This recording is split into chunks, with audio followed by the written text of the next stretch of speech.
Take control and brand yourself before someone else does it for you. You are Locked On Fantasy Basketball, your daily fantasy basketball podcast, part of the Locked On Podcast Network, your team every day.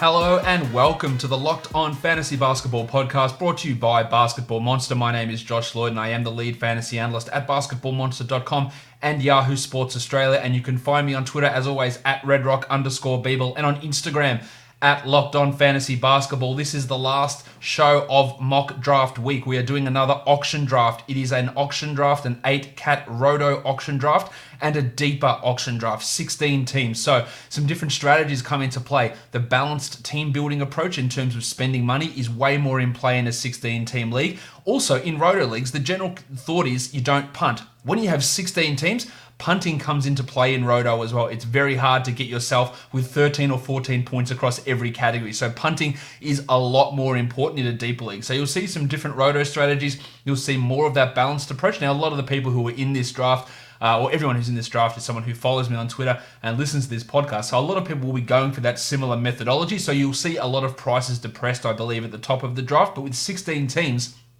and not 16 elite players, you'll get some overspends on some of those top guys for people who really want to have that guy on their team. So it's going to be interesting. It's also going to be long. So strap yourself in, crank the speed up to 2 times so you get through this show, because a normal auction goes 2 hours. I wouldn't be surprised if we're sitting here for 2.5 to 3 hours. I did drop the nomination and the timer on this, so it does go a little bit quicker, but it's going to be a long one, so just stay tuned and be prepared for that. But some interesting stuff will go on. Michael Bolton. Let's get to it. Let's get to it indeed. All right, so we are ready to go now. Everyone is here in the draft room. Let's bring up the page there for you all to look at. Yep. All right, so we're good in the draft room. Let Michael Bolton go again. Let's get to it. All right, let's hit resume draft, and we are off in this draft, this crazy-ass long auction draft that we are doing. Just waiting for the first nomination there from Bebe Beret. Everyone is here, present, ready to go. 16 teams, $200 budget, 13-man roster, 8-cat Roto league. Just better throw that reminder out there. So he's nominated James Harden. In this sort of a format, I've got Harden priced in as about an $80 player with this these amount of teams in here. I'm probably not going to spend that. I hope he goes for over that. I'm just going to throw in a reminder 8-cat Roto. All right, so he's not going anywhere near as high as he should. I think people are going to be, as I mentioned, doing what I said and holding their money because they do listen to what I say a lot, or they hear that influence in their head. And that's in your auctions, that may not be the case. He should be going for higher than this 70. As you can see, that clock ticking down there at the top. I'll throw an extra $1 on that just to hopefully push it up an extra couple of dollars. I don't want Harden going for this cheap of a price, and I'm going to end up getting him, and it's going to screw my whole thing up.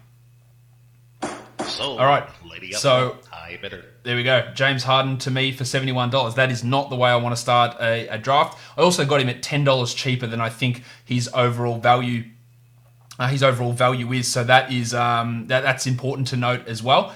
But still, it's not the way that I want to set up my team in a draft this big. I'm probably going to just stick, really hold back on these guys now. I did have him as a $79 player, so getting him at 71 does have value. I really, look, and this is the risk that you run. I was putting him out there to see if somebody would jump on top and try and grab him. Davis just went for the same amount as well. So everyone is holding back. They're not adjusting for the fact that there's 16 teams, meaning an extra $800 in the player pool. And that $800, it doesn't go to the end of the bench. It doesn't go to the extra 50 guys that have to get drafted in a league this size. It should go to the top players. So there's a lot of money out there.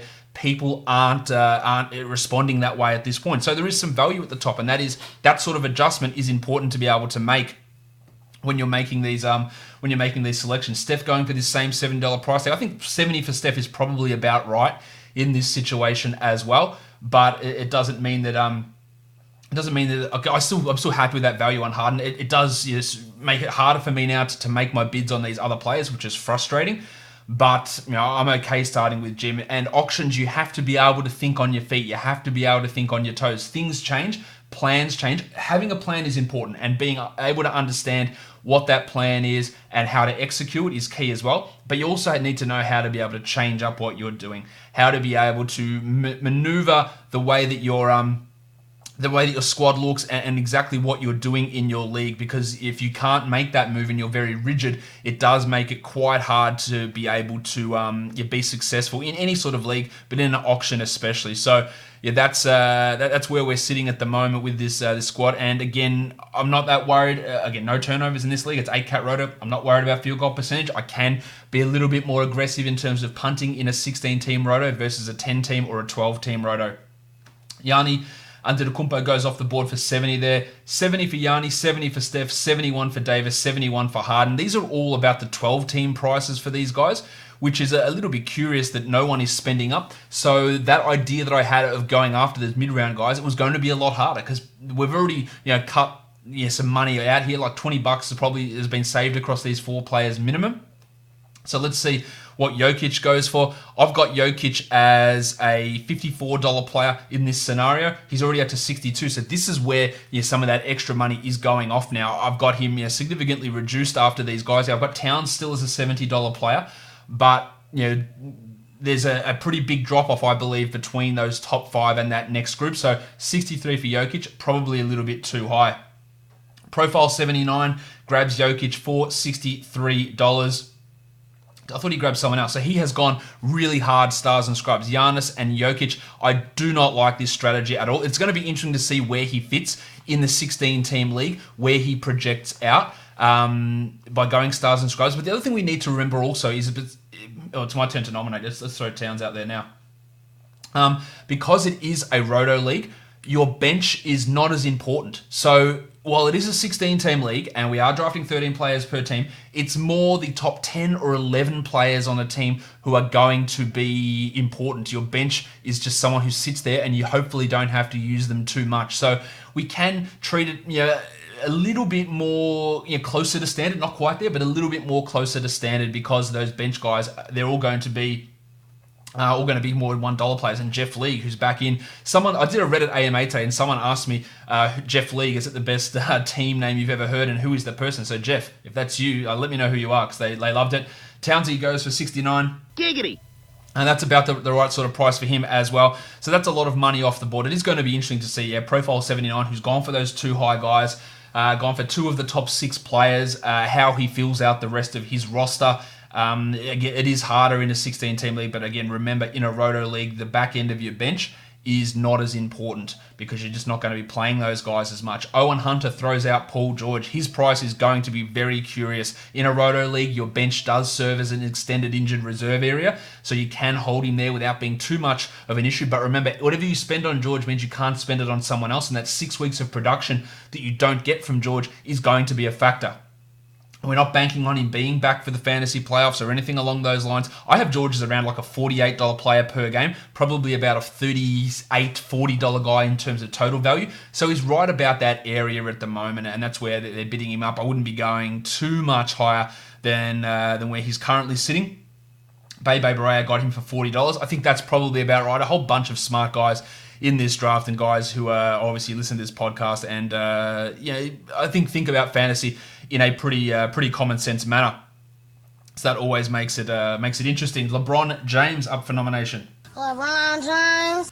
All right, so I think in this situation, again, we're not as worried about the free throw percentage in a 16-man league. Punting that becomes a little bit easier. I think I've got LeBron as about a $46 guy for this sort of a league. He's currently at 46, and Jesus is got him sitting there 47. So this is about the right spot.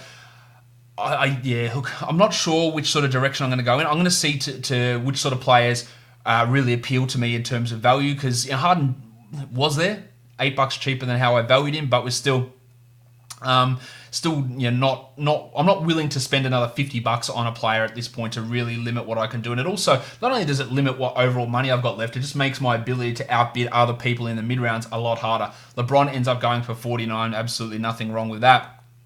I think we should be throwing out guys like Joel Embiid as an auction nomination guy. Michael Bolton here ready to throw a player out. Players that there is conflicting opinions on. Devin Booker, Luka Doncic, they often have conflicting opinions. especially for Roto. Throw your Andre Drummonds out there and Westbrook's out there. Just see how people value them, whether they're taking into consideration the ability to punt more in Roto with it being a deeper league. All right, Lillard being nominated now as well. I've got Dame as about a $50 guy in this sort of format. Let's see what level. He's already up to 50, so he's exceeding that number. Owen Hunter just went sick there. Boca Juniors went from 2 to 45, and then Owen went from 45 to 50. So some pretty aggressive bids. And General Aladdin wins him for 51. So that was an interesting bidding process. Smart move by Boca to get that price up there. And then Aladdin comes in and takes him for 51, which is about the right sort of price for Damian Lillard in this sort of format. Again, his poor field goal percentage, not as much of a hamper as what it would be in other types of formats. Okay, so General Aladdin now looking to bid someone. Now, General Aladdin, interestingly, has gone pretty hard early as well. He's got 2 top players, Anthony Davis and Damian Lillard. He's got 11 players to go and $78. So this is going to make him really stars and scrubsy in this sort of situation. Him and Owen Hunter and Profile 79 have gone big early. Owen Hunter got LeBron and Karl Anthony Towns. So we've seen 3 of these guys go big on those numbers. Joel Embiid, currently nominated, currently at $51. I've got him as about that same sort of price, 52, 53, taking into consideration some of his rest. So this is about the right area for Joel Embiid as well. And Lakers 82-0, which is obviously a fake name because the Lakers aren't winning 82 games, quite clearly. They got him for $52, about the right price. So a lot of common sense bidding, nothing stupid going on here. The only one I think was overpriced a bit was Nikola Jokic. The major underpriced one to me has been Harden, which I got. Hey, congratulations, Josh. And that often happens. One of those guys in the first 5, someone will go a little bit underpriced, and I think it was Harden. Mitchie Robinson up to be nominated. And Mitch Robinson says, I'll take it from here. All right, so this is a curious one. Obviously, where his free throw percentage is an issue. He's not a well-balanced player. It's all in one category in terms of his blocks and his overall value. How do I have him rated in terms of his value in this sort of an auction draft? I got him as like a $25 player, and there is the benefit, I guess, of Robinson in a Roto league. He went for 30, so it's not bad. The benefit of Robinson in a Roto league is that week-to-week variance of foul trouble, blocks of having 6 and then 2. You're not looking at head-to-head matchups, so it's a cumulative total. So you feel okay about that. But then on the other hand, he's just so bright green, bright red, so Christmas tree in terms of his values that it doesn't necessarily suit a Roto league that well. No threes, no assists, no steals, low points, rebounds, blocks, field goals. That's what he gives you, plus the big negative in free throw percentage. So while his fluky variance on a day-to-day basis means he's more suited to Roto than head-to-head, his complete ups and downs in categories overall the season makes him more head-to-head. So that does make him a tougher guy. Russ Westbrook out there. At the moment, the percentages do make it tough with Westbrook. I've got him as a $39 guy here. Team Sam currently sitting on 34 for Westbrook. I think that's pretty good value. I'm going to end up missing out on players here because I'm too busy talking during this auction. But Sam's got him sitting there at a solid enough price. All right. 5-0 conditions. Don't know what that actually means, but that is the person that we're looking at. He throws out Andre Drummond.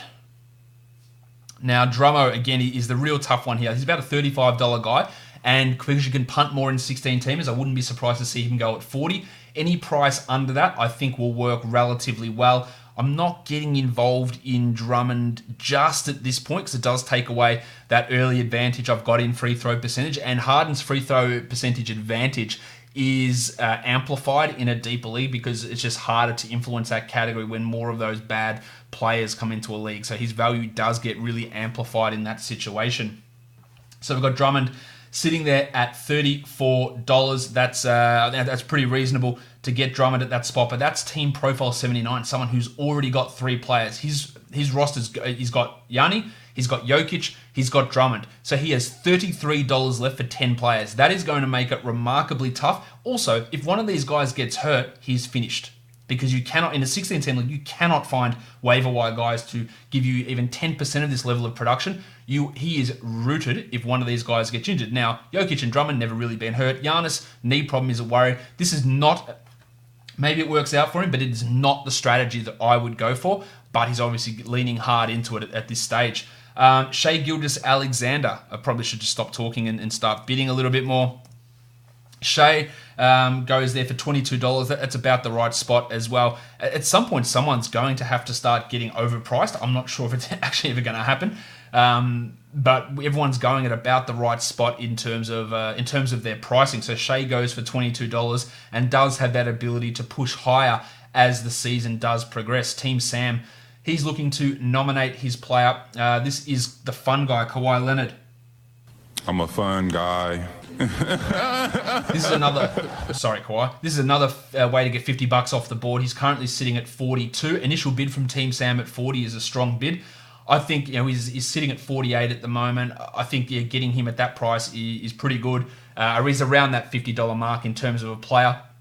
A few guys still haven't got players yet. Boca Juniors, Team Sam, Jeff League, Jesus, Derekson, and let's get to it, as well as Peter Chingo. None of those guys have got players yet, so still quite a bit of money available on the board. All right, so Kawhi goes for 51. Yep, reasonable pricing there as well. Really, it's almost impossible to bash anything that's going on in this draft. That the pricing has been pretty spot on, as has the bidding. Trae Young, I've got him as a $43 guy. I don't think I'm going to get into the bidding on Trae at this spot. I'd love to. I just don't know if I'm going to be able to get the right level of value in on him. I will consider it because I do like how he can give me those assists and really give me a strong head start in that category in a Roto league as well. Although my field goal percentage would be fairly disastrous, as I've touched on already.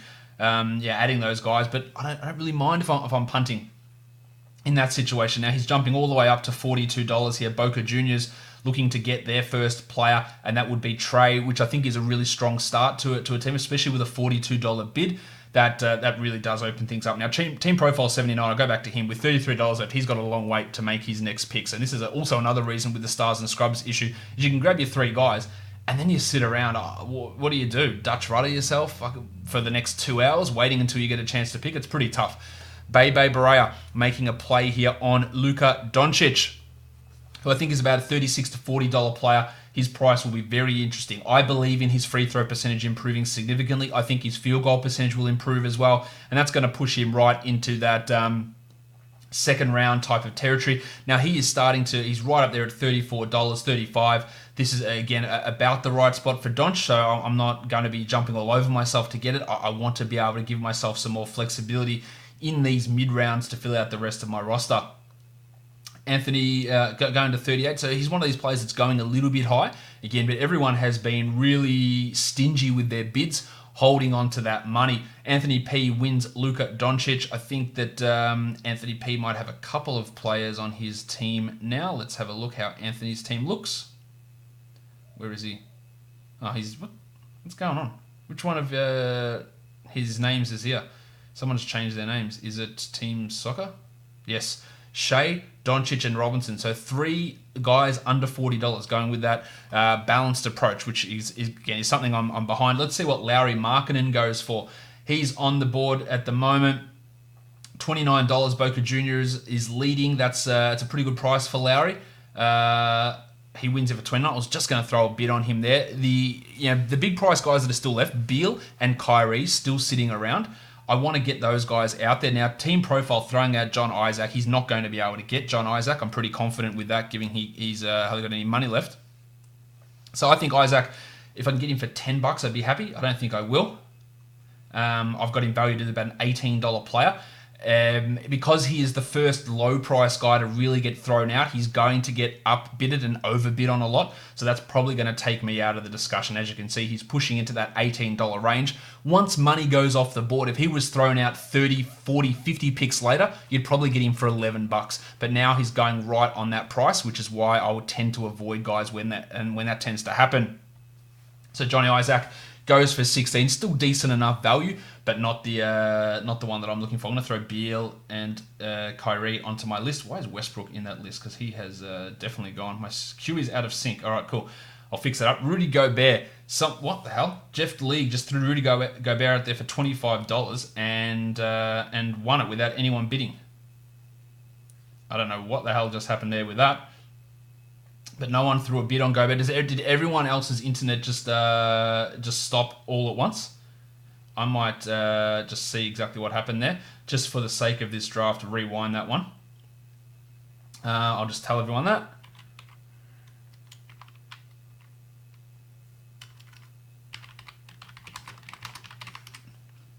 All right, let's do that one. Undo last. All right, let's go again.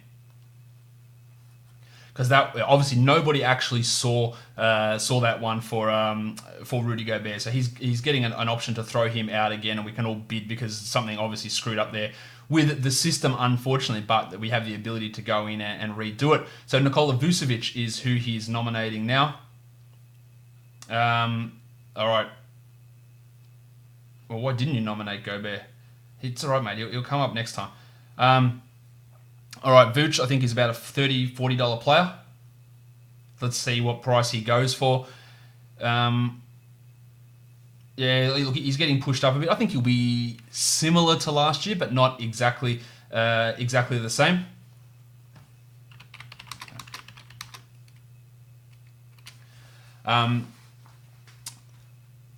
So, yeah, Vooch is sitting at 35 and he's going to go for $35. That's about right. So we're starting to see some of the price come down on some of these guys. That was an interesting one with Gobert.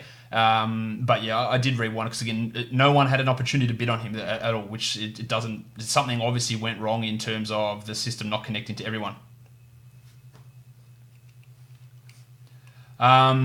Drew Holiday coming up now. I've got Drew as about a $40 guy as well.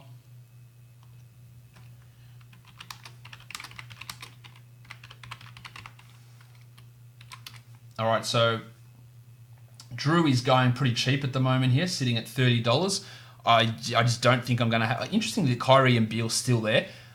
There is still players with a lot of money. Let's get to it. And Jesus, they can easily come in and give them their $40, $50. But yeah, they're expensive players who are still around. So I've got Drew Holiday sitting at that $40 mark. I'll let someone else grab him at that price again. I just want to look for some bargain options here after spending more than I wanted to initially. $41 for Drew Holiday is pretty solid. We're still waiting for Jeff to grab some. Oh, it's my turn to nominate. Let's get Kyrie out of here and see what goes on. All right, let's just start off with $30. We don't need to muck around. Kyrie Irving goes out for $30. I've got him as about a $50 player. Let's see how people view Kyrie in this situation. All right, so he's just sitting there on that 33, 34. Do I take that risk and grab him as like a $40 guy? Well, I can't now because he's at 43. Derekson. Oh, that's price enforcement. Am I going to get wrecked again on that? I reckon I might. Yep, no, I'll sit off it on 45, Derek. I'll just take that 45 off you. Because who did Derek grab? He grabbed someone cheap. I think he grabbed Isaac. Yeah, he did. So now he's gone with Kyrie. So that takes a bit of money off his board. So $45 for Kyrie. Still pretty good value, though, for Irving. I think I just didn't want to really handicap myself there. Let's... who's up now? Owen Hunter. Let's get Beal out there. Let's get more cash off the board. I want to see these guys like Let's Get To It and Peter Chingo and Jeff League and Jesus see their numbers go down. Kristaps Porzingis. Now, Porzingis, I have got as... his resting stuff is sort of all over the place at the moment. He's not going to rest. He's going to rest 20 games. I don't really know. He hasn't played a game in almost 2 years, but that means he's fully healthy as well. So I think he will rest some. I think expecting 20 games missed from him is complete overkill, and I don't think he needs to sit 20 games. I think more of a 10 to 12 is probably more realistic for Porzingis, which again puts him more in line with nearly every other player in the league, not some sort of special case scenario. 31 for Porzingis goes to Owen Hunter, and that is another player for Owen Hunter who's got a few guys on his team already. LeBron, Porzingis, and Towns. That's bringing his cash down pretty aggressively. Kemba Walker now is up. He's about a $35 guy here for me. Let's see exactly how players are going to bid on him. Let's just throw $12 on him. Get this moving along a bit. Anthony throws 24 out on him. So still waiting on these. 1, 2... 3, 4 people. So it's 4 people still haven't got a player yet, and we are 23 picks in. So Kemba's up to 36. This is going a little bit too high for Kemba. I think 36 is about right. 35. 37, Anthony's sitting on him there with, well, maybe it's okay if he sits at that area. No one getting overpriced here at all.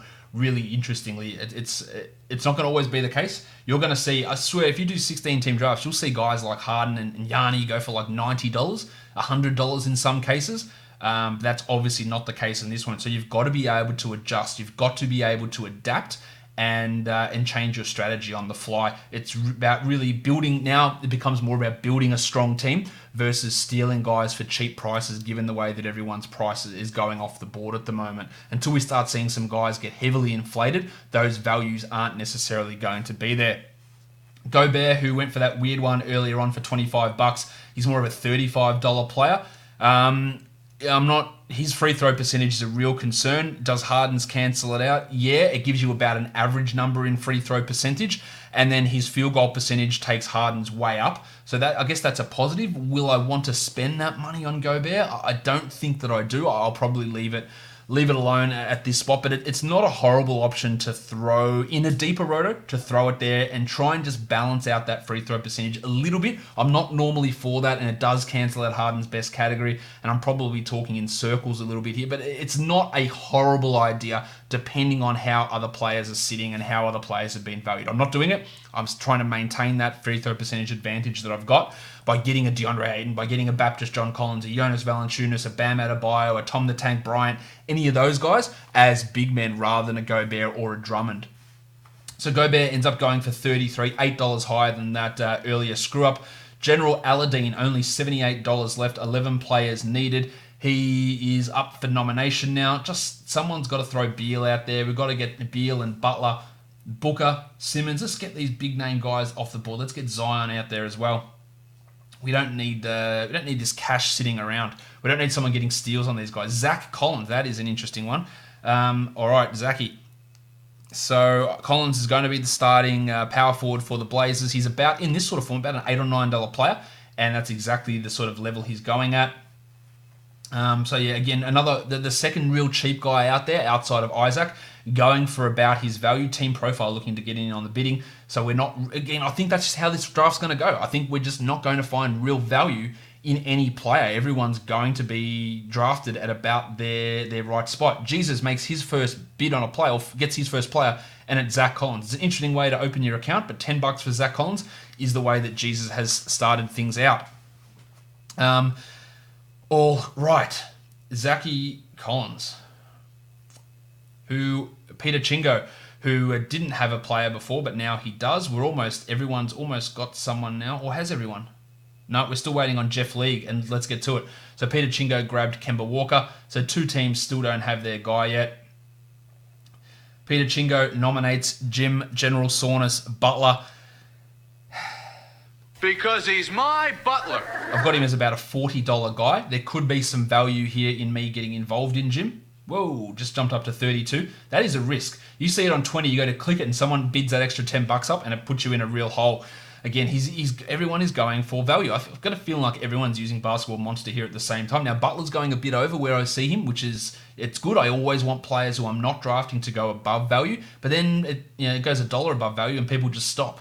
So Jeff League grabs himself a player as well. Now, Jimmy Butler, his first guy. So we're just left with one person, let's get to it, who hasn't grabbed a player yet. So Jeff League in on it. Lakers 82-0 nominates Brad Beal, who I think is about a $45 guy. All right, let's see exactly how this plays out. He's already up to 40, so that's about fine. 42. Let's get to it. We're gonna let's get to it. Get Beal for 42. Yeah, I don't actually mind that. Get some cash out of his pockets. Jeff League throwing it out there as well. 43 for Jeff League. Jeff League coming in strong now with the Beal and Butler combo after not going early. So he's gone with sort of that more balanced approach, but it's probably a little bit high in terms of the two guys. But that's, again, it's not bad value on those players. 5-0 conditions. He has got under $100 left. He's taken Steph and Drew Holiday there. So 11 players left for $89. Again, a little bit harder to fill that out. He throws out De'Aaron Fox. Foxy got him as about a $32 to $33 guy. Already up to 33. Let's see. Everyone just seems to pull off. That's every time I mention, and no one's listening to this live. Now, every time I mention a player's value, the the bidding just seems to stop right at that number. And it's gone $1 over here from Peter Chingo. Derekson throwing in an extra $2 here for Foxy. Good. Just get more money out. I just want more of this money to go off these players. I'm also starting to get to the level where we have to be careful that I'm not waiting too long to grab this next guy, because in the end I'll have this money left and no one to spend it on. So Peter Chingo grabs De'Aaron Fox for $36. The good thing about that, again, is it takes some cash off the board, which I'm okay with. All right, on the board. I assume that's a subtle dig at me saying the wrong thing, saying on the board instead of on the clock, but it is your pick now. I feel like that's someone who has changed their team name. Miles Turner up here on the clock. Turner for $30. I've got him valued straight away into that 24 zone. Now, he's a guy that would fit okay with Harden. Let's throw 27 on him and see how it goes. Again, because he's not a bad free throw shooter, can help me with blocks. Lakers 82-0 comes in with that money. Let's concentrate. I do worry about Turner having that one category. I just threw 30 on him. I'm not happy with it. I'm not going higher than 30. Someone, just take him off me. I'm not happy with that.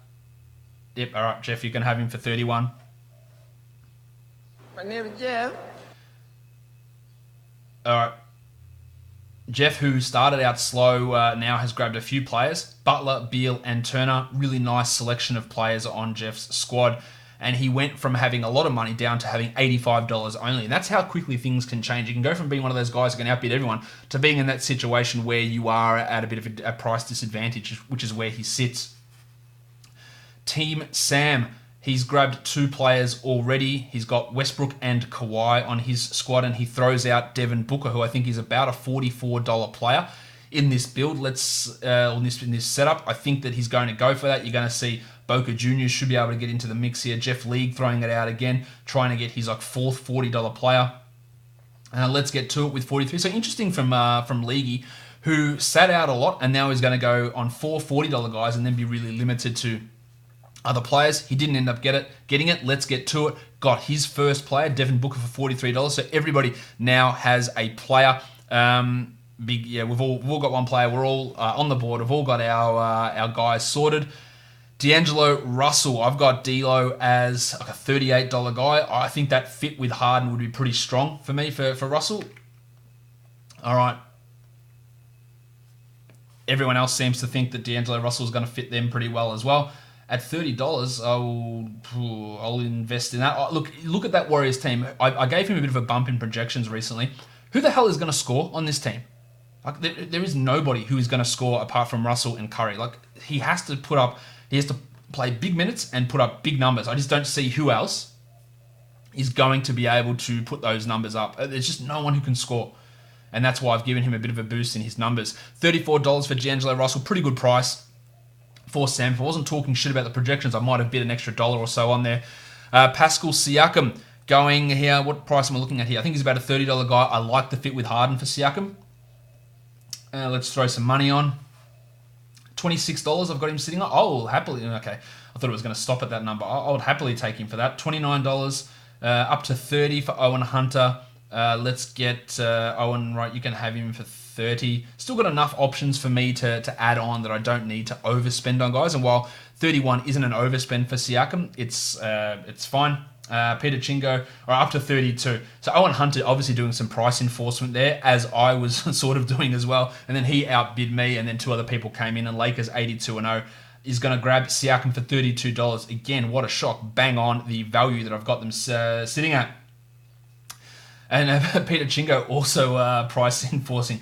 Draymond Green nominated by Boca Juniors. His points are obviously a real concern, but those other numbers are fine. Will he fit what I do? Yeah, but will I want to spend that money? $32 is where I've got him priced at. I probably do want to get another point scoring option rather than Ayton's going to be the guy that I'm super keen on here, who I've got him as like a $37 guy. Will he go for that much? That remains to be seen. Boca Juniors, Boca Juniors. Derekson's got $32 on Draymond. Let's see, will anyone else jump in there? Boca Juniors making that play there as well. So in the end, look, I grabbed the first player, and now I'm sitting at $129 left. which is more than a lot of other people do. Jesus obviously with 190 left, but I'm starting to come in now more into this territory with being in more of a position of financial power versus where I was at the start. So Draymond goes for $33. Profile 79. Doesn't have the money to bid really on anyone. He can only bid a maximum of $24 on a player. So it'll be interesting to see, does he throw out someone that he wants, a low price guy, or does he just throw one of these big names out to get that cash off the board? So he throws out Jason Tatum. He's obviously not going to get Tatum for this sort of a price. An interesting guy to throw out there. Let's see what sort of price. All right. I've got Tatum down here as like a $25 guy. He's not at that level yet, so I think there's still value on Tates at this position. All right, let's just throw 20 on him. This is the sort of guy I think is going to fit what I want to do. On the board at 21. Do I go again at 22? Let's throw one more on him. And then I think we might just ease off on Tatum there. Yeah, all right, Sam, you can have him for 23. 24 for Anthony. All right, so people just coming a little bit later on the Jason Tatum bidding. So let's just let them have him there at 24. Anthony grabs him for 24. Now, Anthony, I believe's team is, he's got a lot of players. Gilgeous-Alexander, Doncic, Tatum, Mitch Robinson, and Rudy Gobert. Zion Williamson, thrown out by Jeff League. He's like a $30+ guy. Let's see how people view him. His free throw percentage is going to be a concern. If I can get him for $30, I'll take him. I just threw $29 on him. Derekson threw 28. Is this going to stop on me at 29? No, Derek's coming back in. All right, let's throw another one on him. I've got him as a high 30s guy here. Mid 30s, sorry. I'm at 31. I'll stop at 31. I'm going to get him at 31. No, Derek comes in. All right, Des, you can have him for 32. I'll give you one of these for it anyway. Maximum Derek. All right, and Bebe Barea comes in at 33 for Zion. I'll leave Zion Williamson alone. I've paired him with Harden in a couple of snake mocks before. We'll leave him alone at this spot. All right, so Zion goes for $33. Interestingly, Chris Paul, Kevin Love, the Italian cock, Danilo Gallinari. Hands up, my cock! The injured players all still around. I'm going to throw them into my queue because they are an interesting way to get people to see how they view them, and maybe some steals can come in that way as well. Let's see what sort of value they can provide. The Baptist, John Collins. The bidding is flying off here. Now, this is a guy I really do want. Will I spend up enough money to get him? Let's throw $31 on him. I do prefer Ayton, but if I get him for this price, I'll be okay with it. I might leave it go here. $32. This is the tough thing about auctions. When do you leave it go? When do you come in? When do you bid? And I did leave Collins there for 32. It is pushing me a little bit further into getting some of these guys now that I have let go, or not necessarily regretting them, but I needing to start get some players onto my team. And I think Ayton and Mitchell are two strong options for my squad. If I can get them near their price tag, I think it will work pretty well for me. It's my bid, so let's throw DeAndre out there and see what happens. All right, starting with $15 on DeAndre Ayton. Yeah, 33, 34. I'd be really happy if I can get that number on him. Let's just let other people bid up on him for a bit here. Whoa, okay, so we're up to $30 for Ayton. 32, I'll take him at. I really like Ayton's efficiency in a Roto league. That's super important, especially after having Harden, his field goals, his free throws. So he's gone all the way up here. Do I take that? I think I have to try and grab him here at 37. Even though that's where I've got him valued, I just need to get another player on the board, and I think Ayton fits what I feel pretty confident in him providing that level of value. And I end up getting DeAndre Ayton onto my team to pair with James Harden. That leaves me with, what does it leave me with? Not a great amount of cash left over, unfortunately for me. Less than $100 in my budget, but I'm okay with getting both of those guys. It gives me very well-rounded production right across. I do need to get another point guard here pretty desperately. The Italian cock Danilo Gallinari up there. Now, I think he's like a $35 guy. Derekson, that is hard early. Goes 26. Actually, Owen Hunter threw him out for 25. Derek went for 26, and he's going to end up getting him. Now, there is tremendous per-game value in the Italian cock, but hands up, my cock! but we know the issues with him. All right, $26 for Gallinari. Yeah, pretty interesting. All right, Derekson throwing someone out. Yeah, that could be a real steal. It's probably the only major guy who I've seen go significantly under. I'm going to be real keen to see what Chris Paul's price ends up being, because I've got him as like, on a per game basis, like a $40, $45 guy. But in total value, that obviously drops down quite a bit. Blake Griffin gets thrown out now for us to bid on. I'm not as big on Griffin as others are. I've got him as like a low $20s guy. Hopefully someone will throw him out for 30s. It has never gone that way at all in any of these situations. So that does make it... look, that price is actually stalling quite a bit there. He's sitting at like $18. No one's getting interested at all in Blake Griffin. 22, 23. This is about his area. I thought for sure he'd go higher. The other guys I tend to have ranked lower as well. Lamarcus Aldridge, DeMar DeRozan. It'll be interesting to see whether other people will value them higher, or is everyone just literally using every single valuation that I've got? That's what it appears to be. All right, let's get to it. Ready to nominate. Griffin does go for $23. Not a bad price tag for him. And okay. Who are we throwing out there now? Don Mitchell's another guy that I want. Will I be able to afford him? I've got him as like a $34 guy. Oh, here we go. Let's see whether I can afford him, because he's been thrown out there. I would really like his assists. Conley's assists are also pretty key. Kyle Lowry's assists are going to be key. $22 for Mitch. I'll be in on that for sure. I've got him again low 30s in terms of value here. Same with Kyle Lowry. Oh man, Jeff League's just gone sick. Throw 36 on him. I'll leave him alone there at that price. Now Jeff has come in real hard with his players. Mitchell, Butler, Beal, and Turner. No one over 43, no one under 31. Really throwing that balanced value out there. But it is still going to be harder for Jeff, who's only got $49 left now for 9 more players. So while it is sort of balanced, it probably isn't really balanced, considering filling out those other spots might be pretty hard. I've got $92 left for 11 players. It's going to be hard for me as well. I'm really going to be looking at my bench as all $1 guys.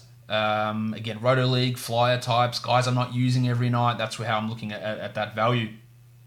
Gaz Harris. Nice, Gary! So Gary Harris, a guy who I've ended up with or considered a lot in snake drafts. I think he's like a $10-ish guy here. I wouldn't want to spend more than 8 on him though. On the board sitting there at, well, he's on 8 at the moment for Lakers 82-0, so we'll let Gaz go past. Up to 9. This is a guy, you're probably a $3 guy in a 12-team league, but a lot of that value gets pushed up in the 16-team league format, which is where we're sitting. We are 42 picks in out of the 200 that need to go off the board. So still a long way to go in this draft. Go pause it, go grab a drink, come back, settle yourself in. So Gaz Harris goes for $10. Nice, Gary! All right, Peter Chingo, who has only taken 2 players and with a lot of money left, he nominates Kevon Looney, who we all know I'm a pretty big fan of. Let's, what value are we getting for Looney here? He's about a $10 guy, I think, so I wouldn't mind grabbing him. He is dealing with a hamstring issue at the moment that's not really bothering me all that much. I would like to get that value. I'm sitting at winning bid at $5. No, leave him alone. I was sitting on a $5 winning bid, and now the bids come in to really start annoying me. All right, I'm at $8 winning bid for Looney here. I would be okay with that. I'm not going higher than this. But you other assholes are. So General Aladdin up to $10 on Looney. I'll leave that one go past. He could exceed that, definitely. There's also a case to be made that he won't get to that value, so I'll pull myself out at that spot. Giggity! All right, so General Aladdin wins Kevon Looney for $10. He must be getting pretty low in cash, Aladdin. $68 for 10 players left. C.J. McCollum, Christian James McCollum. Again, not someone who I'm massively high on. I don't even think he's really worth the $15 here, so we'll see exactly what price he goes for. Lakers threw him out at 10. I appreciate everybody here not throwing people out for $1, like nominating him at 10, like just to speed this process along, so we don't have to sit there 1, 2, 3. Like no one is bidding on CJ for $1. So he's going over here, so I'm okay with that. On the board at 17. Let's get a couple of extra dollars coming out. If he can get to over 20, I'd be really happy with that. Up to 19 here for on the board. And he's got a lot of cash to spare, so that's okay. He grabs him for $19, far from an egregious overspend. He's got McCollum, Vucevic, and Blake Griffin. So grabbing some of these mid-priced guys now as well. This is a very different auction draft to what I've done in the past. It's very different to the other auction draft I did about a week or so ago, which was a 12-team head-to-head auction draft. This is a 16-team Roto one, but still quite different in terms of the approaches that everyone's taking, apart from Profile 79, who went obviously really hard. Bud Hield. Yeah, look, there is some value in Bud. I'm definitely not going to be spending up to the $28 that I have him valued at this spot. Let's see how people look at him. Will they look to take him in that sort of an area? McCollum went for 19. Hield's a much more efficient version of that. I think that, expecting too much improvement from Hield over last season is probably not the smartest idea. But Peter Chingo sitting on $25, that's definitely a solid enough pick for Bud Hield, and Chingo still has $100 left for his final 10 players. Pretty good management of his cash so far.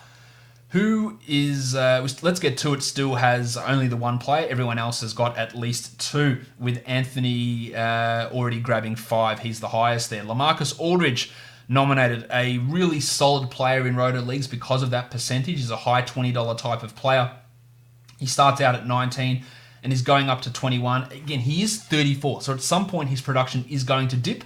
I hate trying to rely upon 34-year-old guys expecting they're going to be the same, because that is just something that is hard to maintain unless you are LeBron. And Lamarcus Aldridge, I think we can all agree, is not LeBron James. So that's what worries me a little bit about Aldridge. This price is totally fair, but if he had a massive drop-off this year, I wouldn't be like, oh my God, what happened to Lamarcus? I'd be like, the bloke's 34 years of age. Like that shit just can happen at times. So Aldridge goes for 26. I'll grab myself a drink because I'm talking non-stop. Ben Simmons, can't believe he is actually still around here. I've got Simmons as a mid-$30 guy. There are players who are going to be able to jump on that. Bebe Barea is going to be able to come in there. Jesus is going to be able to jump in onto that one as well. 26 from Derekson. I'm not letting him go for that price. I had to try and jump in and give it the old price enforcement. So he's gone up to over 30 now. That's okay. So my free throws currently for my two guys sits at 85%. So I do have a little bit of an ability to bring Simmons into my squad. Those assists would be pretty sexy. He's currently going for $32. Who else am I going to get for assists? Levine, Lowry, Bledsoe, Lonzo, Rubio, Morant. There are still a few guys left that I can bring in, so I'm not totally desperate. Simmons goes for 33. That's a pretty okay price, I think, for Simo. On to Team Sam. Have we got everyone with two players yet? I think we're still waiting on Let's Get To It. So Eric Bledsoe, he is one I am really interested in. I've got him as a high 20s guy. Can we go low 20s for price? I don't think so. Everyone is switched on here. And the bids going pretty hard on old Bledsoe. All right, so Jesus puts him up to 27. No, you can grab him at 28, Derek. I do need guards, quite obviously. All right, Derekson grabs Eric Bledsoe for $28. Derek must be running low in cash pretty soon here. He's got Bledsoe, Kyrie, John Isaac, and the Italian cock, Danilo Gallinari. Zach LaVine up here. LaVine going to be a 20-point scorer, do it relatively efficiently, maybe 4 or 5 assists per game as well. So there is tremendous value in LaVine. I like him pairing with Harden as well here. Really help my scoring, boost those assists up a bit as well. Great on the free throws. I've got him as about a $30 guy. I'm giving up on finding anyone as a steal. It doesn't seem to be happening. So adding LaVine here for $30 would be okay on my team. Let's throw 30 on him and we'll stop after 30. I think I'm going to end up getting him for $30, which is completely fine with me. That's, normally I'm looking to really accumulate value in an auction, but LaVine and Ayton, I've got them right on their value marker. It is really tough in this draft. It is one of the hardest drafts auction drafts that I've done, to be honest. Lonzo Ball. Now that really does help my assists, getting LaVine there. Lonzo Ball, got him as like a $25 guy. People don't tend to agree with my assessment on Lonzo, so maybe I can get some value there, but it doesn't look like it because he's getting thrown in here. He's already at $19. I can deal with the percentages for Lonzo. Damn it, I should have thrown a bid out. He went for $19 to Jesus. Okay. Who are we looking at now? That's one of the more value-ish picks, I think, there for Lonzo Ball. The injuries do bring him down somewhat. Victor Oladipo, well, I think you can have him. Interestingly, Profile 79, who has no money, threw Oladipo out with a starting bid of $4. How far are people going to be willing to go up on Oladipo? Remember, it's a Roto league, so we're not banking on having him. It doesn't matter if he comes in at the fantasy playoffs type of an area. We're not looking at that because, again, we just need the cumulative numbers across the course of the season. So Oladipo is a little bit of a tougher go in Roto. You can just sit him on the bench. I think he's about a $10 guy probably in this sort of a situation, given the fact that he is going to be missing as much time as he probably will. Lakers 82-0 gets him for $8. And that's fair. That's a solid enough price. Jeff League looking to nominate Toby Harris. Hopefully Toby can go for more money than I'm willing to pay for him. I think he's about a $20 guy. Hopefully he goes well above that. Will he fit what I want to do? He's not horrible in Roto. His lack of defensive numbers are a definite concern, as they are with pretty much all of my team. I do need to start getting some blocks, but I've built up my free throw percentage to a high enough level here that I can maybe take a flyer on a Capella. Maybe I can take a look at another shot blocker. And Stephen Adams not really a big shot blocker, but I can take a flyer on a Clint Capella to help my team out. Did I just throw $18 on him? I didn't actually mean to do that. Oops. Oh well. Someone else, Owen Hunter, came out there and saved me. So $19 for Tobias Harris. Again, these are just right on the values that I've got for these players. Very, very interesting. Jesus about to throw his next bid out there. Chris Paul, here we go. This is where things get interesting. All right, I'll bid 25 on him. All right, the numbers are going up here. Let's see how far people are willing to take this Chris Paul value. I just threw 24 on him. It looks like bids are slowing down a bit, up to 26 now, so I'm away from Chris Paul. My team is relatively okay. Harden, Levine, Ayton. I'm not really worried about Levine in terms of injuries. Going up to $30 for Chris Paul. On a per-game basis, that's really strong. On a totals value, it's a risky proposition. I'm probably going to stay away from Chrissy at this spot. And he goes for $30. That could end up being a massive steal, though, assuming he can stay somewhat healthy, I guess. Okay, my turn to nominate. Let's see what we do with Triple J. Jaren Jackson Jr. Let's throw him out there. All right, Triple J, I think there is $30 worth of value here. The blocks are really going to be useful for my squad. Real chance to take a big step forward. The increased pace I believe the Grizzlies will play will help. He'll be allowed to take more threes, which he wasn't under Dickerstaff last season. So I am interested in getting him onto my squad here. I would spend the 30, but it's going too high, man. Derek, you can eat a dick anytime you want. Just leave him alone. Derek, $29 I'm sitting at for Triple J. I want Triple J. Leave him alone, Derek. All right. Triple J, Jaren Jackson Jr. is on my squad. That gives me, that help in the shot blocking. Doesn't hurt my efficiency numbers. It does hurt my assist numbers. I think we're all pretty clear on that, and I need to start getting those up. I need another point guard, and my numbers are, my cash level is low. That is a little bit of a save on value for me. I had him as a $31 guy. He went for $29. It's not massive. I haven't overspent on anyone based on their values, and I've gone under $9 on Harden and under $2 on Jaren Jackson. So I've got a bit $11 to play with here. Kelly Oubre Jr. I've got him as like a $17 guy. Let's find where we can get that sort of value. But I am also running into a situation where I'm just not going to have money to bid on guys, and I need to get these assists. I think it's Jar that I want to look at here. I'd be really keen on getting Morant onto my squad. I think I'm okay with how my field goal percentage looks. I can absorb him. I'm about 50% with these four guys so far, so I can absorb Morant a little bit into this situation. Oubre goes for $17. Look, if he can somehow replicate what he did at the end of last season, then he beats that number. I don't think he can, but there's a chance. The defensive numbers were through the roof for Oubre, which they'd never been before. Derekson throwing out Al Horford. I believe Derekson's name is not actually Derek.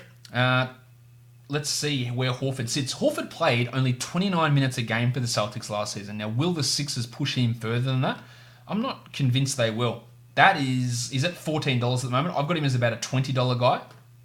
This could be some value coming in, but of course, everyone's out here throwing out the money. We've still got guys, Jesus with $139 left. Bebe Barea's got 110 on the board's got 123. Peter Chingo's got 101. Let's get to it. It's got $157 left. And he is running into a situation where there aren't going to be enough players for him to actually bring that value back. I think he may have left it a little bit too late.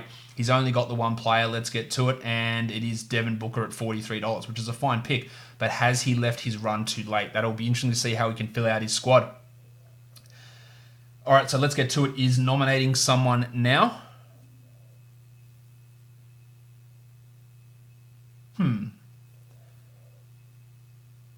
We are over a quarter of the way through this draft. The table, Montrezl Harrell. How are people valuing him? I don't think he's going to be able to replicate what he did last season with the additions of Kawhi Leonard and Paul George. I've got him as about a $12 player. He can hurt your free throws, and he's definitely going to hurt assists, so it's not really the direction I'm looking to go here. I can absorb those numbers, that free throw percentage discrepancy. But if he's going at $10, I'll take him. No, okay, so Peter Chingo's taking him out at 10. I'm just trying to find value wherever I can. I'm not sure there's that much here with Harrell. He went for $10. That's okay. General Aladdin. So what on earth is Let's Get To It waiting for? I don't know. Where's Kyle Lowry on this list? Oh, there he is. Conley's still available as well. Bob Covington. He's a real candidate to get undervalued here. I've got him as a $30 player. Starting off at $12 for General Aladdin. I need steals, so he does work there. I need those assists more, though, so I'm not sure.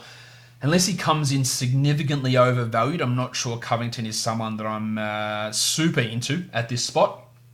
Derekson sitting at 24, though. That's pretty cheap for Covington.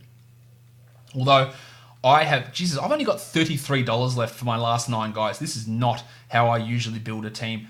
Again, it changed when I got stuck with Harden at the beginning. Not that getting stuck with Harden's a bad thing, but it does really influence what I can do. So I think me getting another point guard here is going to be really tough. It's going to have to be someone like Ish Smith. It's going to have to be someone like maybe it's a Fred VanVleet if I can sneak them through. But it is going to be really tough for me to get these guys.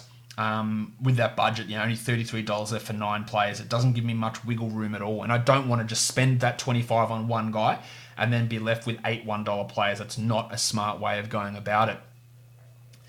Owen Hunter also down to $32 left for his 9 last guys. Marc Gasol, Covington went for 27. Marc Gasol nominated here. This is going to put me out of the bidding for quite a while, unfortunately. Oops, bit of noise happening there in the background. Ignore that. All right, so Marc Gasol up to $8. He's about a $10 or $11 player. I'm not jumping in on it. I just can't afford it at this spot. Let's get to it. I want you to... You've just got so much money left, and I just don't know what you're doing with it. We are 60 picks in, and he's taken 1 guy. Now, that's a bit of a risky strategy. There is some top guys left. Conley, Capella...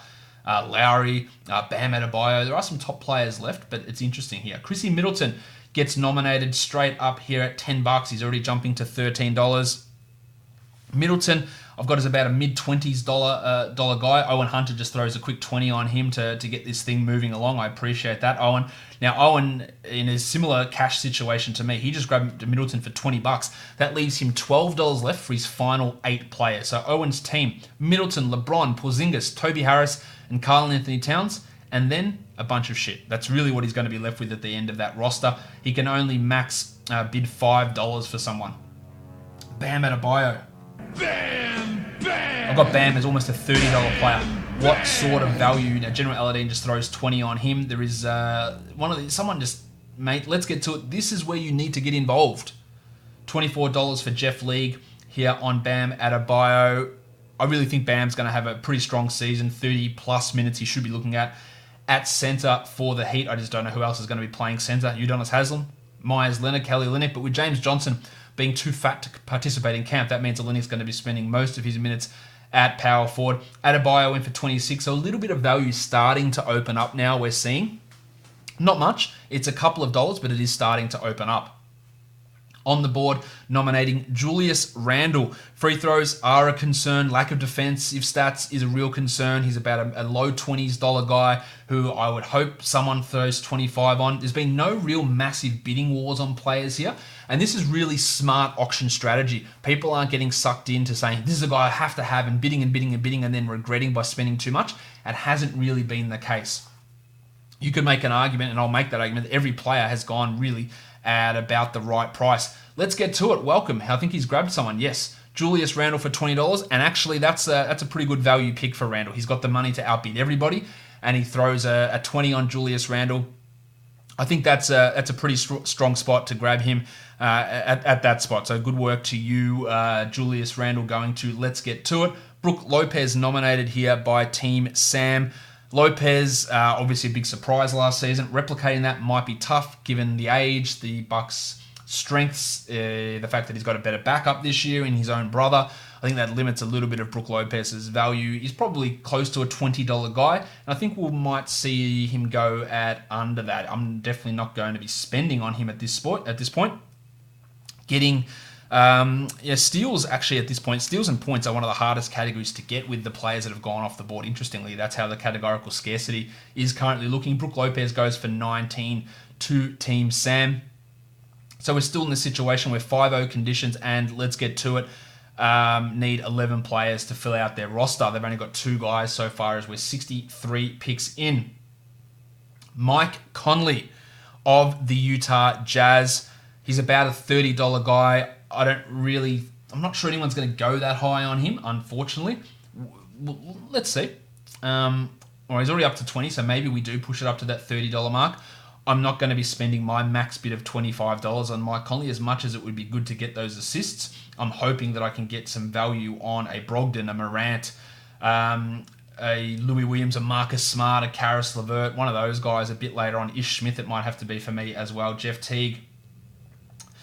Maybe it's RJ Barrett who could get some assists. I'm not really sure. So we're sort of halting here on Conley at $29.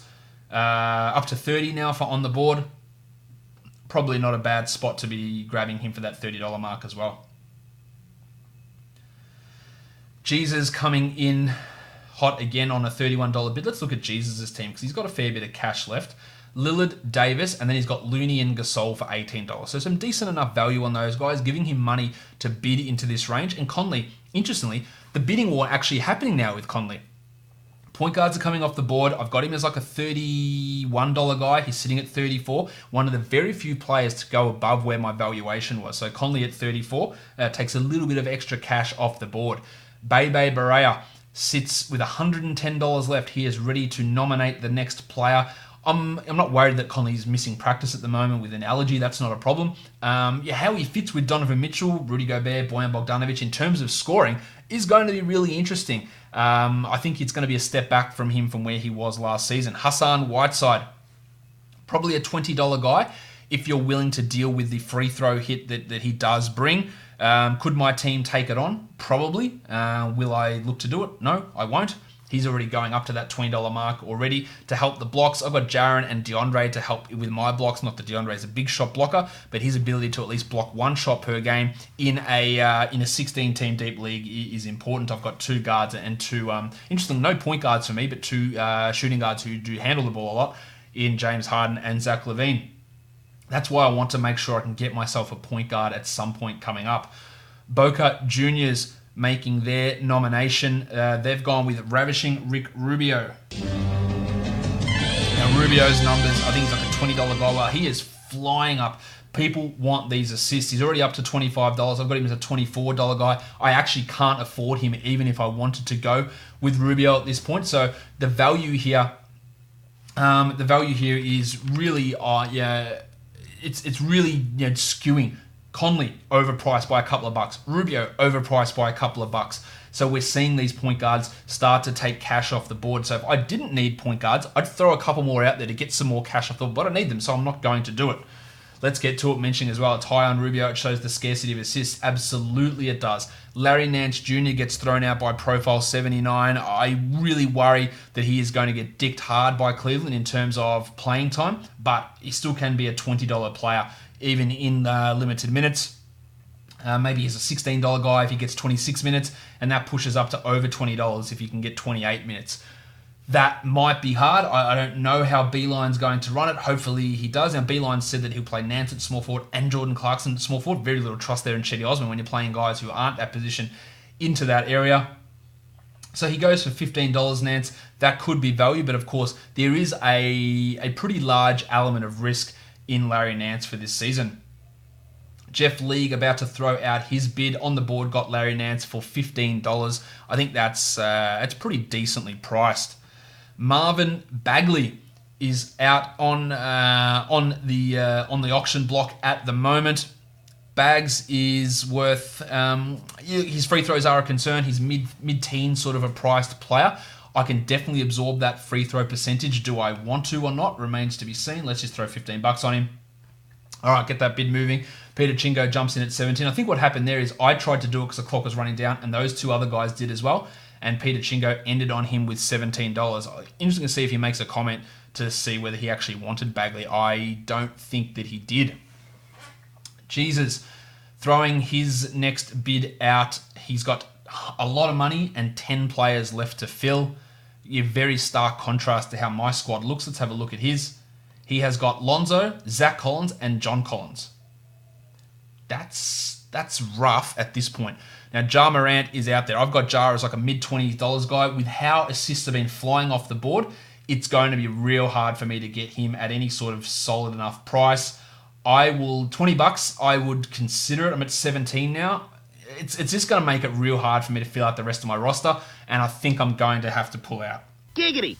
So Anthony's sitting on Ja at 20. He's worth more than that. Someone else throw it out. I just can't afford it. Cool. Jesus gets in at 21. Come on, let's get to it. What are you waiting for?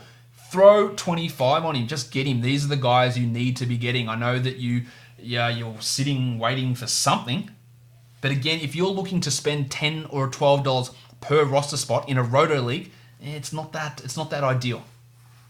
Ja Morant, $22 for Anthony.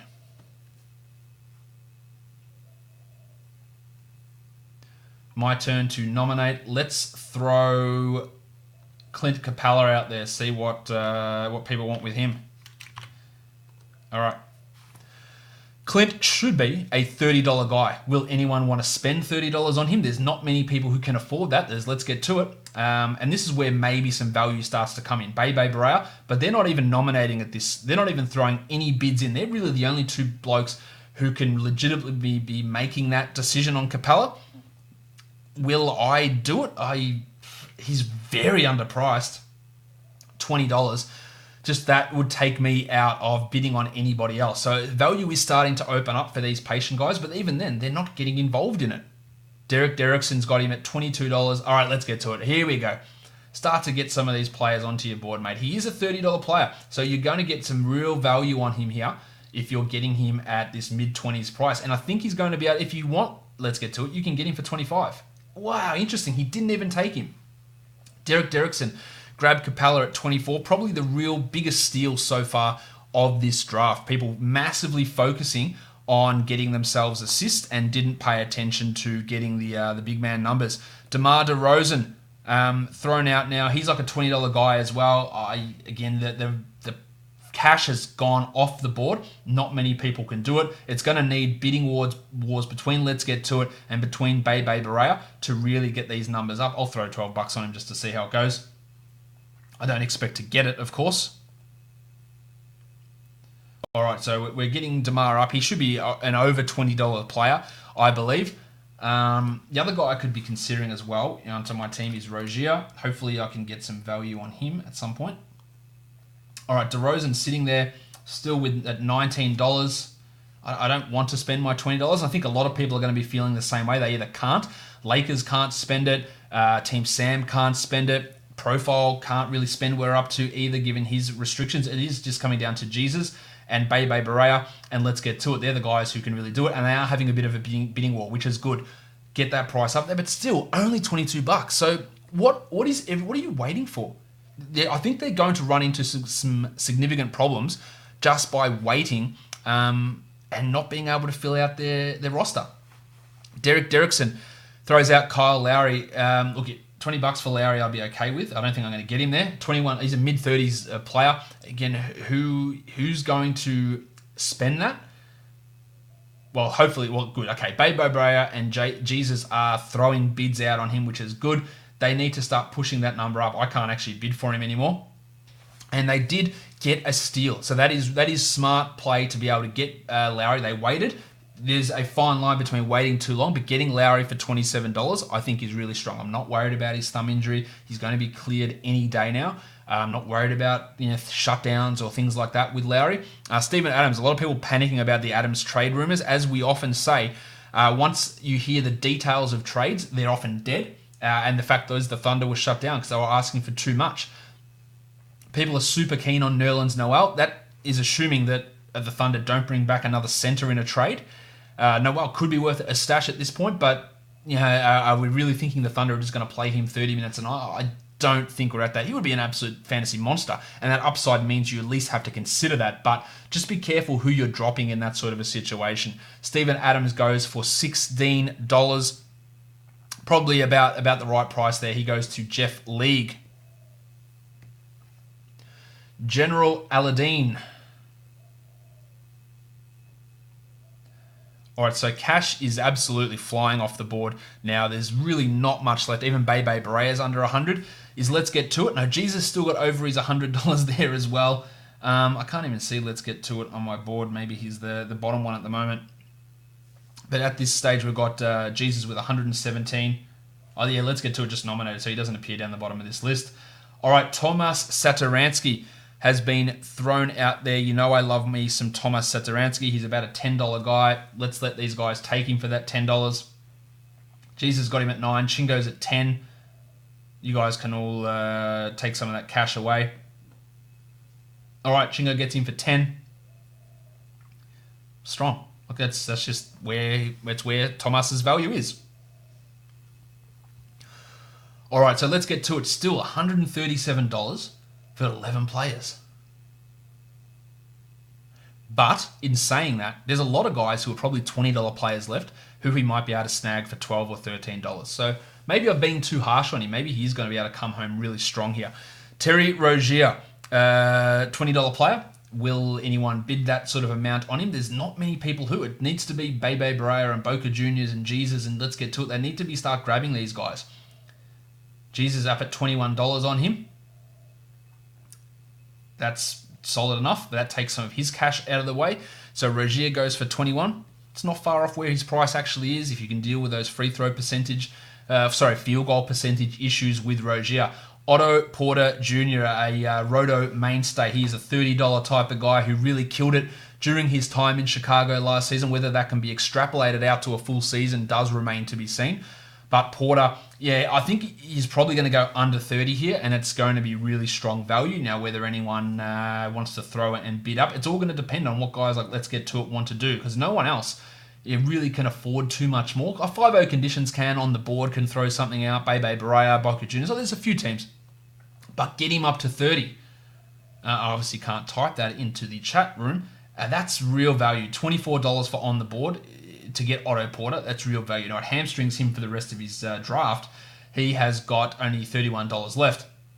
But he's got McCollum, Conley, Porter, Vucevic, Al Horford, Blake Griffin, and Larry Nance. So some pretty good players on his squad. The Blue Arrow, Jamal Murray, another mid-20s guy. That's tremendous value, by the way, on Otto Porter. So, again, even though when it starts to look like maybe value doesn't tend to show its head, because everyone's taking everyone at their exact price, when you get to this stage when guys like Let's Get To It are just refusing to bid, then you are getting guys come in at $7, $8, $9 under value. That's why auctions are so weird and so interesting, because so much is... Look, in theory, these guys should be going for that 35, but if the player with the most money is refusing to get involved, they're just not going to go for that amount, because no one else can afford that. Jamal Murray, Goes for 24 for Jesus. He's starting to come in now. 7 players left for Jesus with $72 in his bank. Kevin Love, on a per-game basis, could be like a $35 to $40 guy, but we shouldn't be valuing him that way because we just don't know how often he's going to play. So I think there could be some real steal potential here for Kevin Love. Is he a $20-ish type of guy? I really don't want to be spending $20 on guys given the way that my bank balance looks at the moment. I want to be trying to get some of these $10-ish type guys, DeJounte Murray's, Joe Ingles, Dwight Powell's, Bogdan's, Fanapants, Kevin Huerter, those sort of players to fill out my roster with some $6, $7, $8 type players. All right, Love all the way up to 24 now. Derekson and Let's Get To It. This must have been the guy that Let's Get To It was waiting for. Now, he can just outbid everybody, and he's choosing not to again. Derekson wins Kevin Love for $24, while Let's Get To It sits here with $137 still remaining. I think what might end up happening with Let's Get To It is he comes in and grabs a whole bunch of guys at good value and has $50 left in his wallet by the end. Okay. So who's bidding now? Team Sam, who's got only $22 left for 8 players, probably in a worse spot than what I am in terms of cash. But as you can see, according to these Fantrax ranks, the top 60 players have all gone. The tank, Tom Bryant. He should be like a high 20s sort of a player, around 30.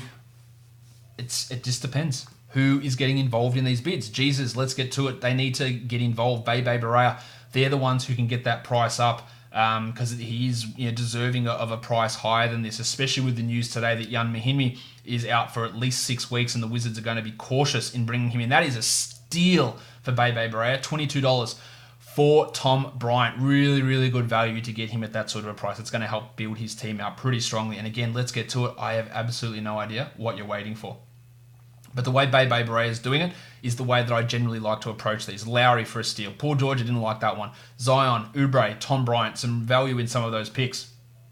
Who's up now? Karis LeVert is out. I think he's a $15 to $16 type player. Probably still going to be a little bit overpriced for me to get involved with. So these guys, these common names now, we're seeing Boca Juniors really get involved. Jesus really get involved. Meddling in my auction draft, Jesus. $18 sitting there for LeVert. That's about the right price. Probably a little bit over, but getting those assists again does remain pretty tough. So LeVert off at $18. Not a bad price tag there. Bebe Barea up for the nomination. He's been coming in strong lately. Let's Get To It. Still sitting there. 5-0 condition. Still also needs 10 players, as does Boca Juniors and Profile 79, although I've been saying that about Profile 79 all day. Aaron Gordon. Gordo as... I think he's like around close to a $20 guy. Let's see if anyone wants to get him up that high. Jeff Teague's got that value.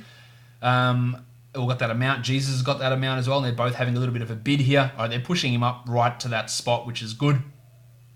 Let's Get To It. Still just, I don't know, masturbating into a pile of cash. Not actually sure. Well, I think... Yeah, look, hey, he could prove me wrong, and by the end, he could have the strongest team, but it just does feel like we are waiting too long. I think the next value guy is going to be Janos Valanciunas, who could be a $30 guy, and there's just no one to really even outbid Let's Get To It on it. Domantas Sabonis, thrown out by Boca Juniors. Aaron Gordon, shit, that almost went off. Aaron Gordon,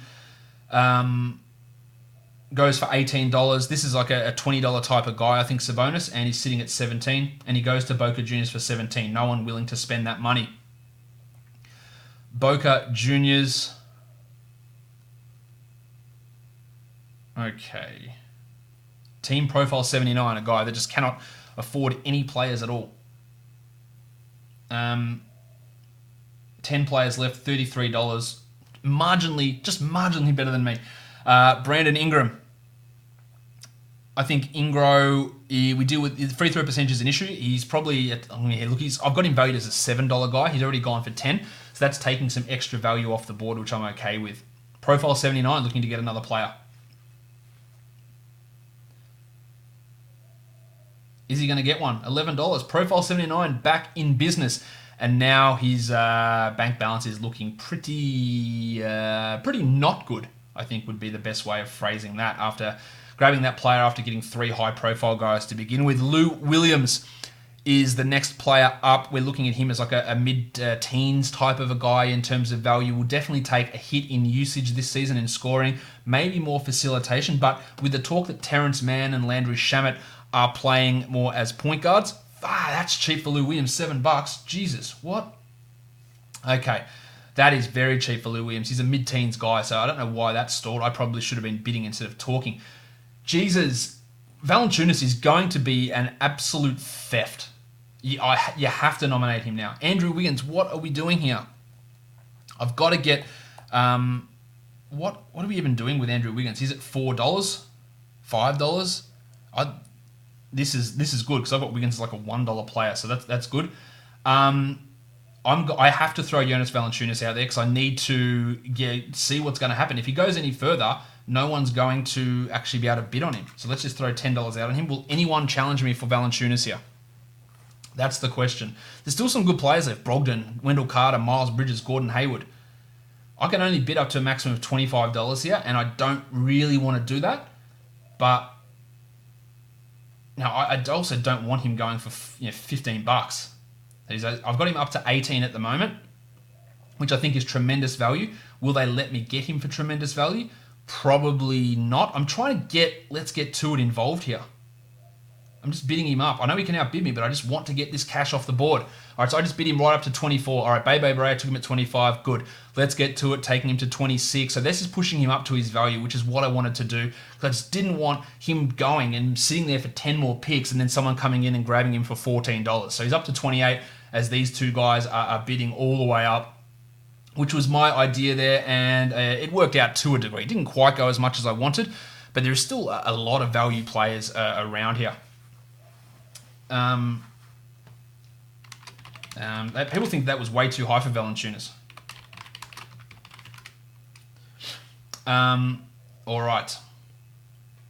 Owen Hunter, he with $12 left and 8 players needed. We'll be throwing someone out there and we'll almost definitely not get them. Maximum Derek White. He's a Maximum Derek. I had him as a mid-teens guy in terms of value. He's already up to $16. That'll keep me out of that one. Let's Get To It. Right, Let's Get To It. Grab the player. Oh, wow. That's fantastic. So now he has got 3 players. I've got 4. All right. Derek White goes for $17. About the right price, I believe, for Derek White. Brogdon, Wendell Carter, Josh Richards. There's a lot of value still around, man. All right, Malcolm Brogdon, who should be like a high $20s player. Will anybody want to spend that on him? Who can do that? Boca, Bebe, 5-0. All right, let's throw him out there. He's got to go for 25 or more, which is my maximum bid. I just threw $22 on him. Am I gonna get stuck here? No, Jesus threw in 23. Come on, guys. Get him up. Keep going. He's at 24. I think he's going to stick at 24, which is not bad. All right, General Aladdin gets Malcolm Brogdon for $24. Let's Get To It, looking to nominate. He's got 10 players still to fill on his roster. I've got 8 players left or 9 players left. 9 still. Jesus, that's a long way to go. And we're only 89 picks into this draft. Serge Ibaka. Okay. I don't know what really the point of Ibaka is here. Like, how much is he going to go for? Is he like a $5, $6 guy? Bid him up. Come on. He's at $7 now for 5-0 conditions. I really don't see huge value in Serge for this season, but just hovering around that number. $8 for Jeff League's got him at. Keep going. Someone else jump in. I'm keen on looking at Let's Get To Its team, actually. Devin Booker, Julius Randle, and Jonas Valanciunas. So good value on Randle and Valanciunas. He got good prices on those guys, but just is he going to be able to get enough players who can actually compete? Yeah, I'm doubtful on it. We'll see. We'll see how it works out. Maybe he is just outsmarting me with this one. Serge Ibaka goes for $9. That's okay. I'm okay that going a little bit higher price than I would have had him. His percentage is obviously really strong, though, for a Roto League. Miles Bridges. This is a $20-ish type player. Can anybody snag him at a real value. I see him taking on a pretty big role with this Hornets team. There's some aggressive bidding going here, so I don't think anyone's going to be able to snag Miles for a steal. There's quite a few players who can still jump in and push that value up as much as necessary. All right, so I'll just chuck 20 on him, and I'll ease off now after 20. All right, so he's up to 21. All right, that's about right for Miles Bridges. Yeah, good value. So you see, even though, like I said, people are having similar values to me, when Bridges is going here and Valanciunas is going, people in the draft room have no idea why they're going that high, which is very intriguing to me. Peter Chingo up to nominate. Miles Bridges goes for 21. Derek Favors still there, still available. Who is going to make that move and get him? Here he is, Derek Favors out. On the nomination block, he's a $30-ish type player. I could see him being like a $25 guy, and he's already up to 22.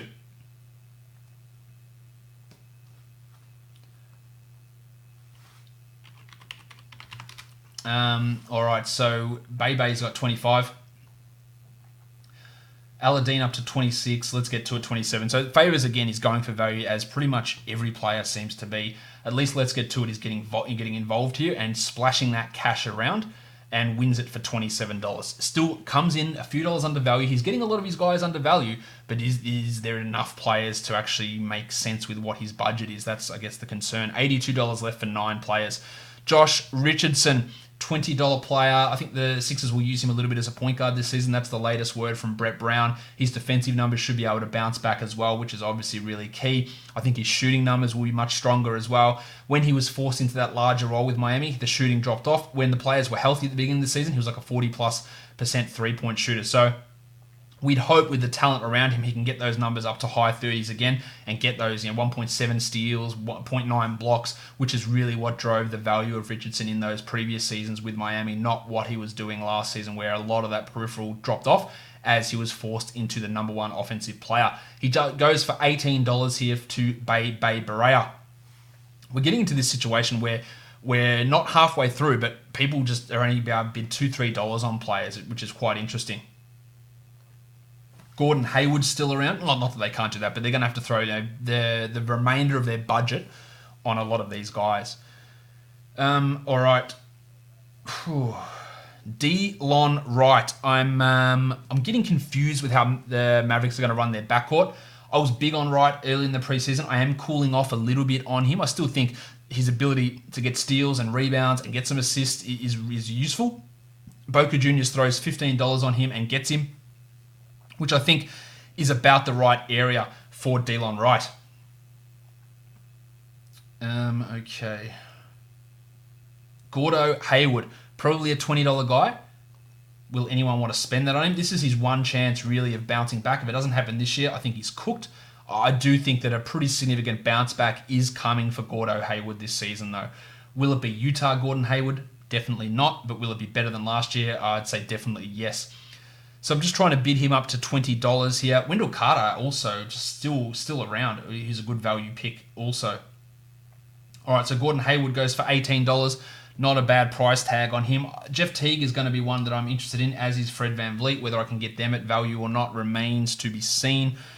Man, point guards, it's getting rough. It is getting rough for those assists. So maybe I just don't get assists. Maybe I can just try and punt that category. All right. Team Sam up to nominate.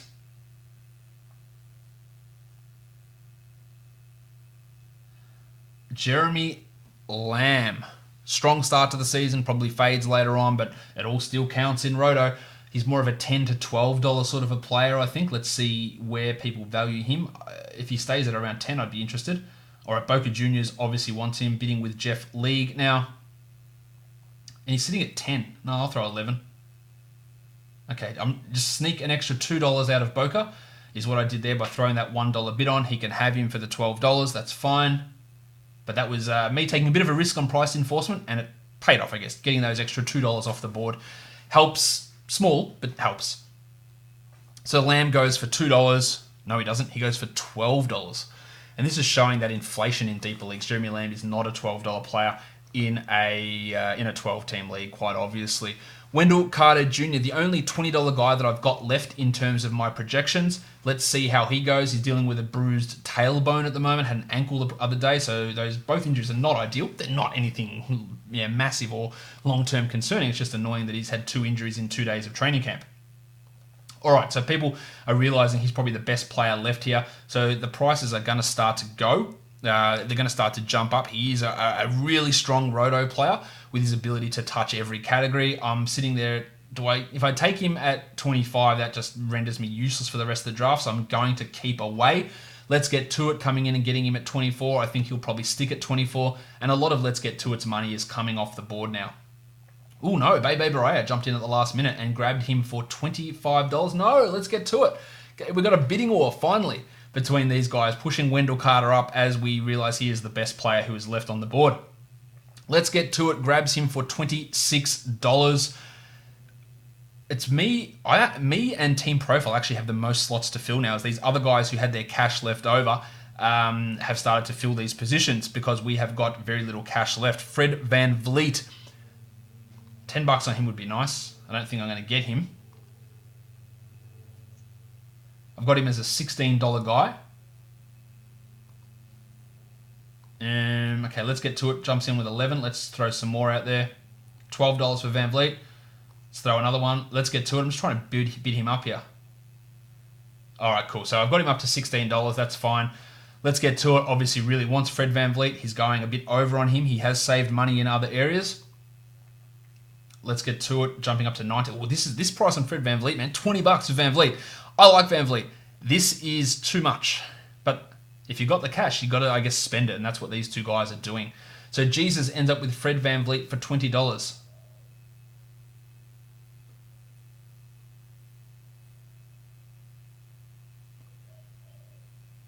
Can I remove Boogie from the list? I don't think there's a way that I can actually remove him from the list. But if he gets nominated, I'm just going to remove that pick. Joe Ingles, nominated here. Ingles' role I'm a little bit concerned about. FIBA World Cup, 1 year older, addition of Bojan.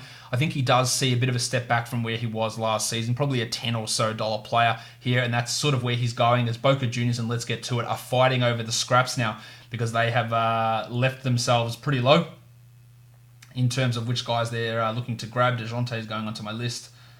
All right, Ingles goes for 13. Profile 79. You and me really struggling with our money here. Kyle Kuzma, the future MVP with the stress reaction in his leg. This is a low-priced one for me. I'm not all that interested in him. Like, he's a couple of buck guy, that's about it. And Anthony throws $2 on him, up to $4. I've got him valued actually as a $1 player. Just got to write a message here.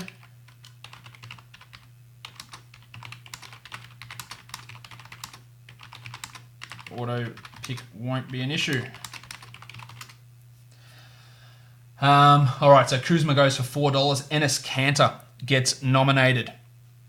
I worry about Kanter seeing limited minutes in Boston because of the defensive issues, but those other centers behind him, they're just not that good. So I think he's solid enough at this sort of an area, around a $6, $7 type player, which is exactly where he's being bid at this point. No one seems to be rushing to grab Enes Kanter. Interestingly, I've got $33 left. I'm almost left with the most cash out of anybody outside of Bebe Barea, who's got 43, Boca's got 48, and Let's Get To It's got 43. So I've got close to the top amounts of money left now, which is obviously not where I was before, but my ability to pick guys now, these guys who are left, they're not that good. Peter Chingo gets Enes Kanter for $9. The best player I believe that's left is Jeff Teague. My name is Jeff. I'd love if he would just hold off a little bit and I can get him, because I've got him like an $18 player. I've got the cash to afford that. Other guys can obviously outbid me, so if other people would nominate other guys, I'd be much more happier with that. Fanta Pants Kevin Huerter, about an $8 guy, I think, with the cash that's left around. He's already bid up to $6. Will anybody else go? Yep, I'll throw 7 on him. Boca's goes 8, Jesus goes 9. All right, that's fine. Just take that pick away. I don't mind that. All right, $9 goes to Huerter. Just the more I can get money off here while leaving Teague available for me helps me. let's see. I think I'm going to end up with a Bogdanovich on my team, which will be okay. That's obviously not a bad move. My turn to nominate. Let's throw Paul Millsap out for $1. And let's see who wants to go with Mills. Millsy. Millsa. $2 for Millsap. All right, $3. Keep bidding up. I've got him as a $1 player, so that's fine. Let's get some other people to lose a roster spot and to lose some extra cash. He could be better than this. I worry about his minutes. I worry about his games played quite a bit as well. So Millsap goes for $3 to Anthony. Anthony's team is Gilgeous-Alexander, Lou Williams, Ja Morant, Doncic, Tatum, Paul Millsap, Mitchie Robinson, and Rudy Gobert. So he's got 8 guys already on his roster. Owen Hunter still needs 8 guys. He's got $12 left in the budget. Not a huge amount there. Make a pick. Who is he picking? That came off really aggressively. I didn't mean it to sound that aggressive. The Padawan, Colin Sexton, Sexo. I think he's like a $5, $6 player. All right, already going above that. So we're seeing some of these guys with that cash around splashing it on him. But his ability to score is obviously really useful. His ability to do not much else is not that useful. But I like that a little bit more cash is going off on Sexo here. That's helpful for me. $9 for Colin Sexton. It's taking away some of that cash that's around for me to try and get Jeff Teague. Marcus Smart, another guy that I'm pretty interested in. Jarrett Allen. He's nominated. I wouldn't want to spend more than $7 on Allen, I think, here. The upside... He only played 26 minutes a night when Ed Davis was his backup last season. John Ray Jordan's there now. The Nets players, Irving and Durant, wanted Jordan there. You're getting more than 26 minutes, even though Allen's the better player. Is that actually going to happen? I have considerable doubts. 5-0 conditions get to Jarrett Allen for $8. We are 105 picks in. That is over 50% of the draft, so that is great news. Let's get to it. Looking to bid. He has got $43 left, 7 players, and he throws out DeAndre Jordan, who you need to... Now, his free throws are much improved. They're not complete... they're not a punt situation. They're actually pretty strong there, so that's good news. He just doesn't block shots anymore. He's got that reputation as this great defender. He just doesn't do it. But he can help your rebounds. He can help your field goal percentage. I have DeAndre as like a $1 player in this draft. I think him and Dwight Howard in that similar sort of range, but he ends up going for $4. Definitely nothing wrong with grabbing him there in that area. This means though, the more this starts to happen, which I'm happy with, these $1 guys going for 4 or 5, it does take the value down of some of the other players who are around. Bojan Bogdanovich still around. Bogdan Bogdanovich still around. Let's throw them into the queue. DeJounte, he's already in my queue. Apologies. Marcus Smart. Mikal Bridges probably should go for $10, though the value of those steals alone is interesting. I think he's going to have a strong role, irrespective of Kelly Oubre's position there. He is hurt at the moment. I just threw $9 on him, which I think is okay. I would like someone to take him away, though, from $9. All right, so I ended up winning him for $9. That is going to really hamper my ability to get Jeff Teague on my team. But that's okay. I'm not against that. That does still leave me $24 for 8 players.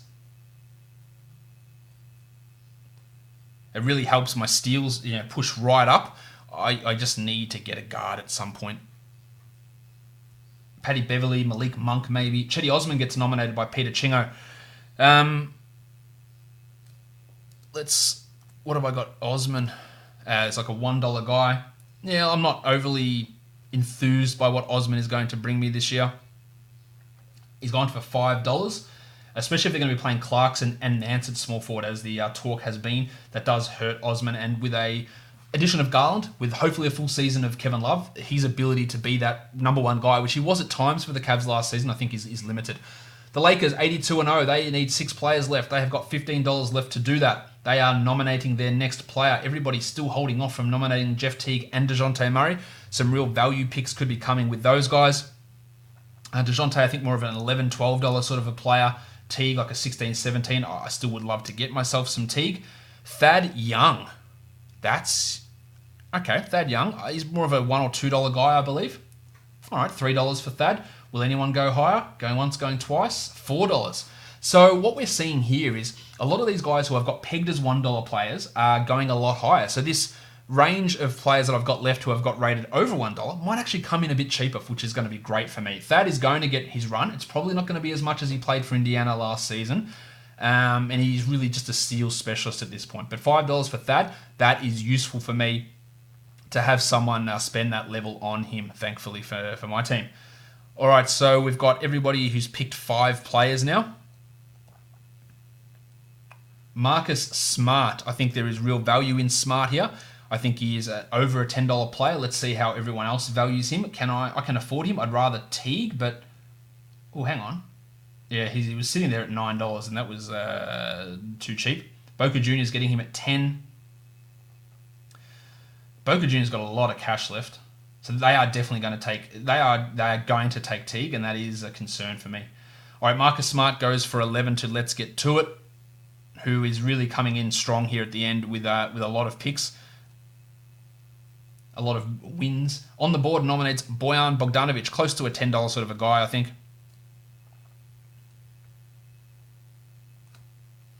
Who is going to find it hard to replicate what he did for Indiana last season just by a function of who his teammates are in Utah versus who they were in Indiana. That's cheap. $4 for Bojan Bogdanovich. That's good value for Jeff League. Well done. I've got Bogdan as more of an $8 guy. We are starting to run low for money here, but DeJounte Murray is nominated. He's like a $10 guy. If I can get him for that, I'd be okay with it. I'm happy that he goes before Teague to take some of this point guard cash that people have been saving away. Boca Juniors getting him for 10 at the moment is about the right spot. Sam jumping in for 11, trying to max out his final bid. Boca Juniors getting in on 12 on DeJounte. We're closing in over an hour and a half into this auction, so if you're still with me, hey, welcome. Hopefully you're still here. We have got a long way to go, but we are getting down to the spot where things are going to be a lot quicker. Just because the money is coming off the board, and it's going to be a lot of $1 guys to end this draft, I believe. So DeJounte Murray goes for $12, and here we are. Here's the moment we've been waiting for. Jeff Teague has been nominated. I can bid up to $17. Will I do it? Probably not. Well, there you go. I'm out because he's at $17. And this is going to take a lot of cash off the board. His assists are obviously really valuable. $18 for Teague. 19. All right, let's get some extra cash going from these guys who have the ability to come in and outbid me now. I'd like to get those guys out of here. I believe Teague is the last player left. Oh, no, he's not. I've got Dedmon and JaVale McGee as the last players left who are $10 plus guys. So Teague goes for 21. So they were, those guys who had that cash left over, that is who they were waiting for. Obviously, that was a little bit high for Teague. It's not outrageously high, but it obviously priced me out of being able to get him. Jaylen Brown of the Boston Celtics, not the most useful fantasy player, struggles in so many categories. Could he see a better numbers than last season? Definitely, but he was piss poor last year for fantasy and has never been a good fantasy player, despite what some people will tell you. $7 for Brown is too high in my opinion. Boca Juniors looking to nominate Derekson, grabbed Jaylen Brown. Have we got anyone left who's only got $1 bids left? No, we've got Jesus, has only got $3 left for his final 2 players. So he has rounded it out. Lonzo, DeMar, Rozier, LeVert, Zach Collins, Andy Wiggins, John Collins, Jamal Murray, Derek White, Fred VanVleet, Kevin Huerter. Interesting. Dwight Powell. Whoa, he is going off the board now. He is at $12. People have got that money left for Dwight Powell, and they are interested in him for some reason. I think Powell can be okay. I'm not really sure he's worth this money, but Boca Juniors obviously looks at it and goes, I need him. Maybe I should be considering that because my team is not good at this stage. I'm going to really start suffering. I've got to make smart picks and I've got to find the right guys to jump on and work out who I'm going to jump on. Dwight Powell goes for $14. Profile 79, who's been in a similar situation to me pretty much all draft. He nominates The Undertaker, Dwayne Dedmon.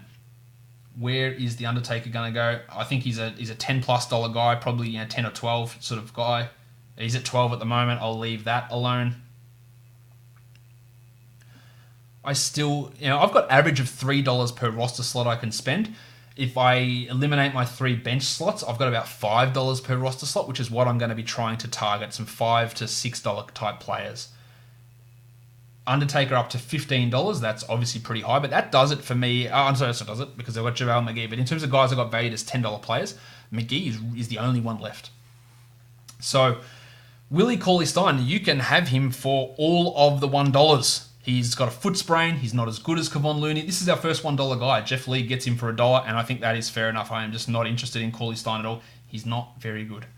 Jesus looking to nominate. He has got no cash left at all. Who am I going to throw out? I think I'll throw out JaVale with my next bid.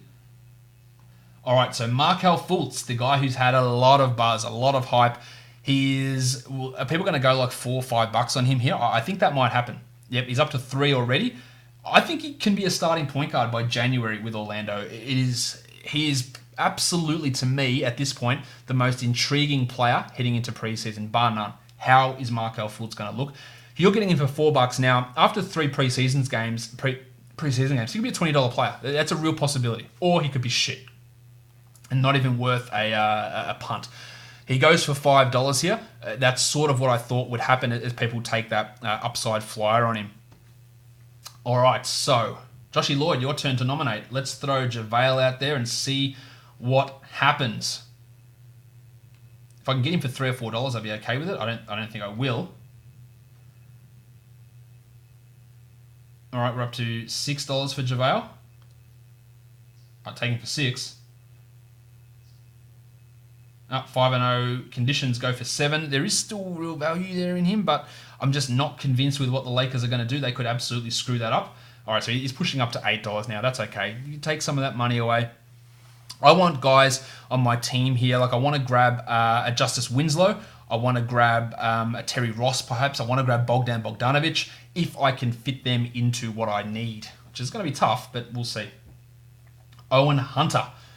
He has got $12 left for 8 players. That is a bit stars and scrubsy. Again, I don't like the way that I built my team here at all. Not how I would usually do it, but with the way that this draft panned out, it was really hard to not go in this direction. So Bogdanovich is up here. He's at $4. I'll throw 5 on him. I'll even go to 7 on Bogdan. And I don't think I'm going to get him for 7. Nope, he's gone for 8. Do I go higher than that?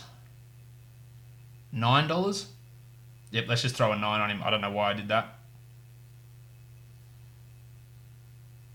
I think I'm going to end up getting him at $9. All right, Bogdanovich on my team for $9. That really brings me down here. $15 for 7 players. $15, not for 7. We're going to have bench at $3, so $12 for 4 players. So about $3 a player from now on is what I'm really looking at to fill out my roster. Hopefully I can find some value in those guys at that spot. Will Barton been thrown out for $1. I would let you have him for $1 pretty comfortably. He's gone for 2 to Bebe Barea. And at this point in the draft, getting cash off the board is as important as getting roster spots off the board as well. And Bebe Barea takes him for $2. It means they just can't bid on somebody else, which is obviously great news for us.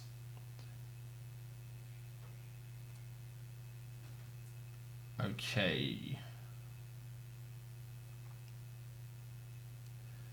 RJ Barrett. The percentages are a real concern. The Fizdale factor is a real concern. Probably like a $2 guy. Up to $4 there for Barrett. I don't mind that. It's really taking away from being that last round flyer though. But in a 16-team league, we're not really looking at flyers. But in a Roto league, again, 16-team probably squeezes down more into a 14-team territory. Profile 79, grabbing RJ Barrett. He's back in the mix, getting another player. So Team Sam and Owen Hunter are the only teams that need 8 players now. Let's have Peter Chingo. What are you doing, son?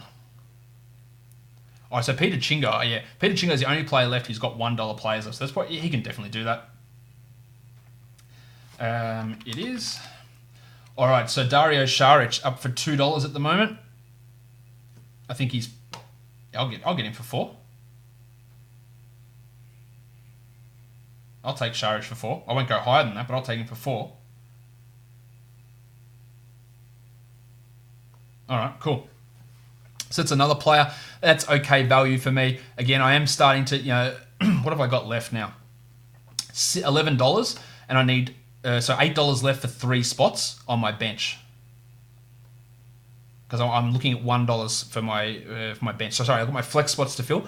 $8 for those 3 flex spots. It's like $2 or $3 a pop. 3, 3, and 2 is what I'm looking at. Derrick Rose. Don't really see huge value in Rose. More of a $1 guy, I believe. But not a bad $1 guy, but I'm not willing to spend $2 on a $1 guy. With how this league has been thrown together, or not thrown together, how this auction has come together, more to the point.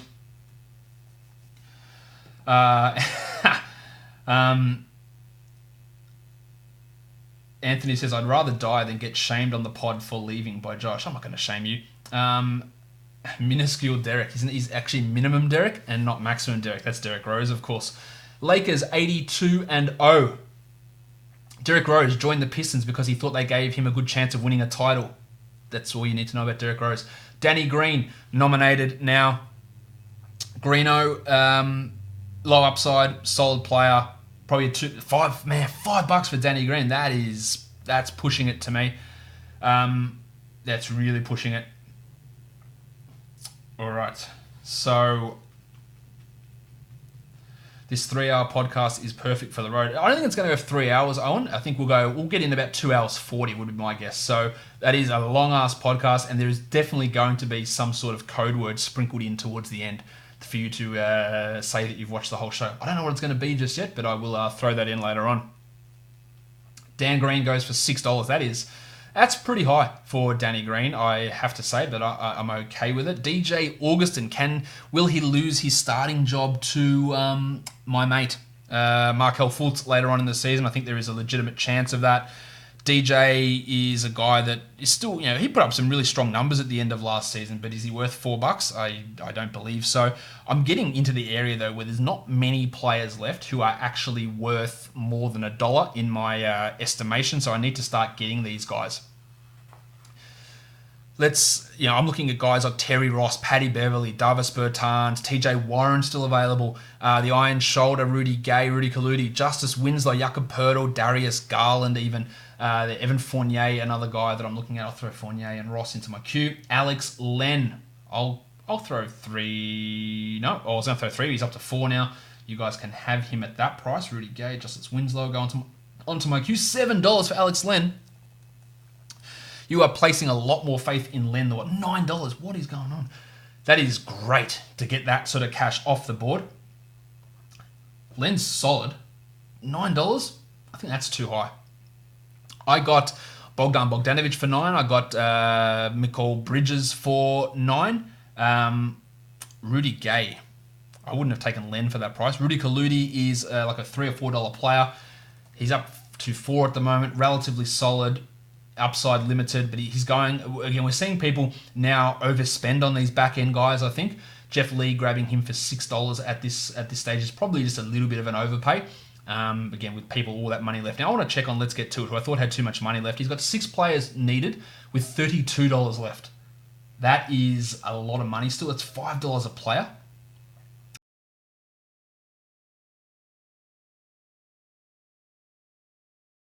Waited too long, I think. But again, let's see how it all projects out at the end of this draft. Owen still needs a lot of guys. 8 guys left. Wow, that's a lot. So he may have gone a little bit too hard, too early, the other way. Yeah, similar to what I did. Ishmael Smith of the Washington Wizards, who's going to be their starting point guard to begin the season. Probably going to stick in that role, I would imagine. Up to $6, man. People want those assists really big. But he is so low upside. He's not that good.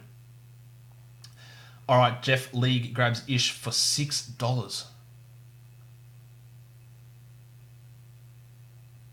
Bebe Barea with a lot of cash left over. The Iron Shoulder, Goran Dragic. Let's see if we can grab Dragic for $3. Nope. It's gone for 4. I'm not bidding $5 on Goran Dragic. $6? Whew. Okay. $8. I'll tell you who I want to throw out. JJ Redick, who I'm not willing to spend that much on, but he will go for 5 or 6 pretty comfortably. $10 for $10 we're going for with Dragic here. That is too high for Goran Dragic, that's actually his name. That is too high. I'll take a drink now because I'm struggling to speak. All right, $10 on Dragic. Yes, I agree. That is too high for Dragic. But let's get to it. Just had too much money left, so he just bid on the guys that he wanted. Pat Beverly. All right. What? $8 they started him at? What is going on? $11? They've obviously got the money to spend. And Boca Juniors Bebe Bray just grabbed Patrick Beverly for $11. That's very high. Because, again, they have the money to spend here. He's got $25 left for his final 4 players. I just don't know who he's going to spend it on. Tyler Hero nominated.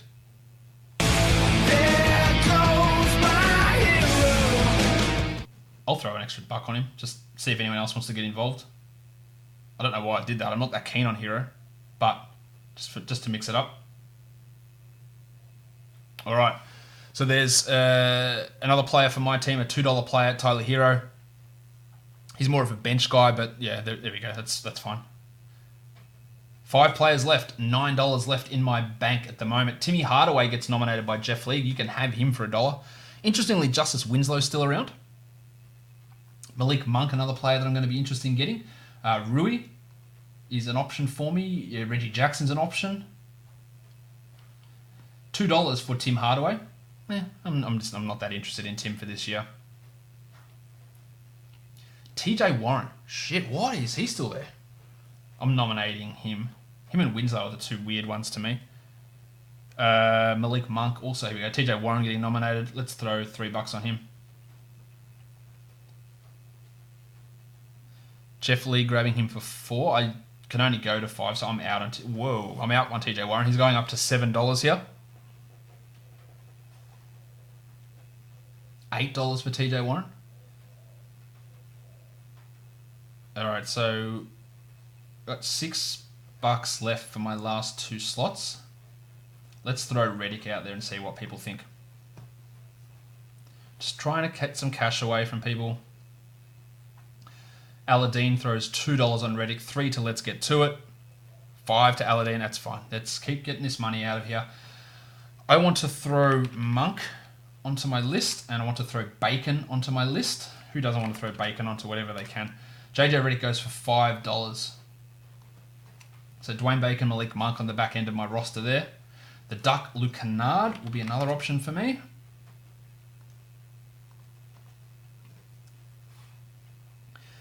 Has everybody... No. Still waiting on Owen to get his 6th player. He's the only person we're waiting on to get his 6th guy. And he is nominating someone right now. Dennis Schroeder. Well, I have 0 interest in that. Let's Get To It. Throwing $2 on him, that's fine. Let's Get To It's roster starting to come into focus now. He's got 4 players left, $20. Again, I just don't think that's the greatest management of that sort of cash. Although I can't talk. I didn't manage my cash very well in this draft. Still not... I don't know why. Why did I throw $2 on Tyler Hero? I was hoping somebody else would throw $3 on him, given the buzz that he has gotten, but evidently not. Oh well. Derekson. He's got 4 players left with $5. It's a $1 bid. Dwayne Bacon, I'll take 2 on Bake. Thank you. No one going to throw more than $2 on Dwayne Bacon? Yep, all right, $3.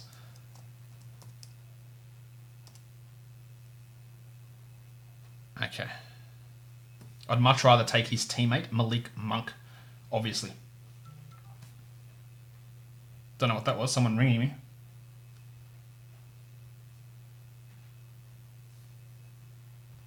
Apologies for that ringing sound.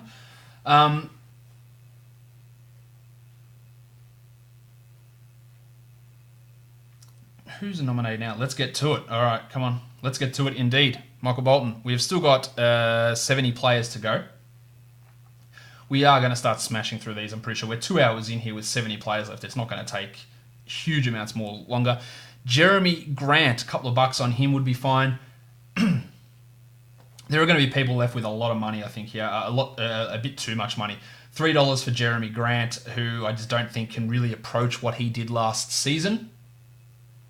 All right, $3 for Granty. It's raining here. I just heard the rain. Yesterday was really hot, like 28, 29 degrees Celsius. Today it's raining. This is Melbourne weather for you. After such a beautiful day yesterday, you hope that it's the turn of things to become good, and then unfortunately it's not. Terrence Ross, Justice Winslow. I'd love to be able to get those guys. Malik Monk. Can I do it though? Probably not. I can max bid $5. I don't want to, but I might have to. Who's nominating here? Spencer Dinwiddie's still around. Wow. Okay. Smoking Joe Harris still around. The Jedi OG Anunoby still around. $3 on Dinwiddie. I think his upside. Look, he's going to put up numbers more when Kyrie is out. But overall, I'm not convinced on Spencer being a great option for this season. But for $3, it's definitely not a bad pick. Peter Chingo, he's only got $1 players. Will he try a $1 or will he try to get some money off the board with somebody? Jarrett Culver, that is a $1 player if ever I saw it. I don't think he'll start the season as a starter. I think he's probably going to come off the bench, but play high 20s in minutes anyway. Peter gets his guy, Jarrett Culver, for $1. Definitely nothing wrong with that. Dennis Smith's still around. All right, Lakers 82-0, still needs 6 people.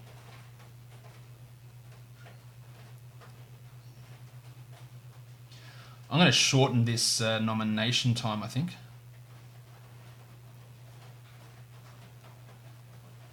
All right.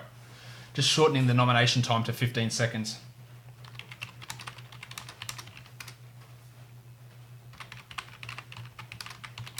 Just type that in. Nomination now 15 seconds.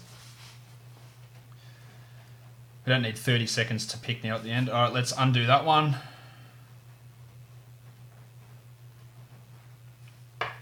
Go again. All right, because they just nominated DeMarcus Cousins, which, of course, when no one is bidding on DeMarcus Cousins in this situation. Some of these drafts, I've let these mistakes go through. Some of them I haven't. Just to try and show you the different ways that things can go wrong with people and auto draft follies. But yeah, we're not allowing... Oh, let's go again. All right, I accidentally hit pause on that. Oh, okay.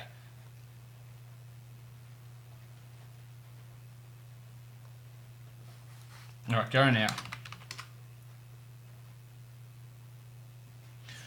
Oh my God.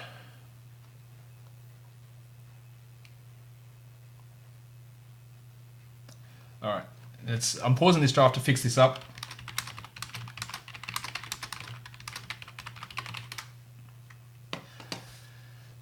Just as we wait to get this fixed up here.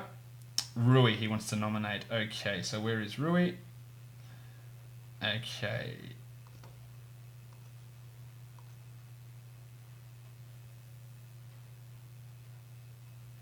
Okay. So Rui Hachimura is up for $1. All right, so we're back in business now. Apologies for all that mess if you are watching this on the video. All right, so we fixed that up. So Rui for $4. All right, so he's getting some cash off the board there with Hachimura. Lakers 82-0 going up. He can bid max $10. He's probably got one of the highest max bids left. There's a few $13 guys there as well. So Rui goes for $4.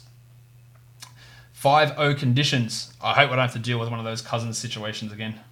Just nominate your guys. Get a queue going. Don't do it to me. All right, Smoking Joe Harris. He's like a $1 or $2 guy here, going for $3. That's fine.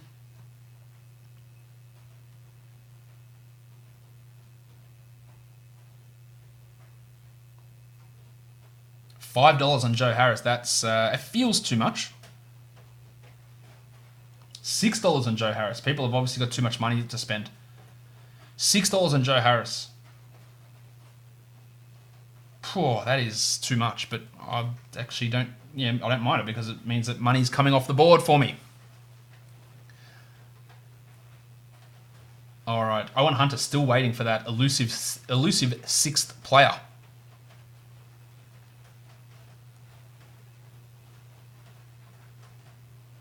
Dennis Smith Jr. Let's throw a $2 bid on him. Just for shits and gigs. See how it works out with him in New York. Although, of course, Fizdale is going to annoy me absolutely no end this year. Smith goes for $3. Pretty decent value there.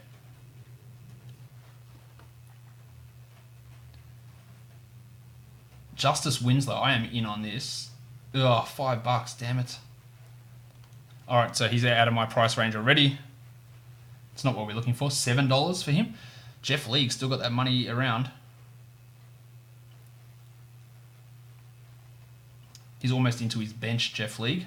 Let's have a look at his squad. So, Boca Juniors wins for $8. Let's have a look at Boca Juniors' squad. Only need one player, and they've got $2 left. So they have filled out Trae Young, Delon Wright, DeJounte Murray, Jeremy Lamb, Larry Markkinen, Sabonis, Draymond, Kyle Kuzma, Dwight Powell, Alex Len, Spencer Dinwiddie, and Justice Winslow. So, filling out their bench still with guys and cash, and he's still got $2 left. So he has, I guess, budgeted it okay, but overspent on a couple of guys. The artist formerly known as Taurean Prince. $3 at the moment on Taurean. I just throw $4 on him. All right, just bump him up a bit there. So he's up to $5 now.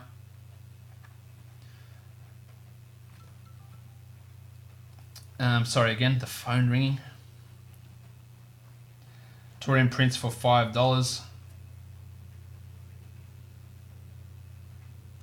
We are starting to roll through these guys now. Ivica Zubac gets nominated for $1. You can definitely have him for $1.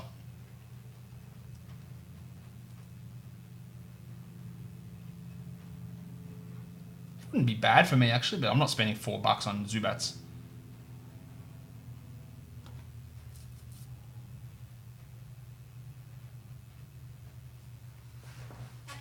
If I can get Terrence Ross for $5 or $6, do I want though? No.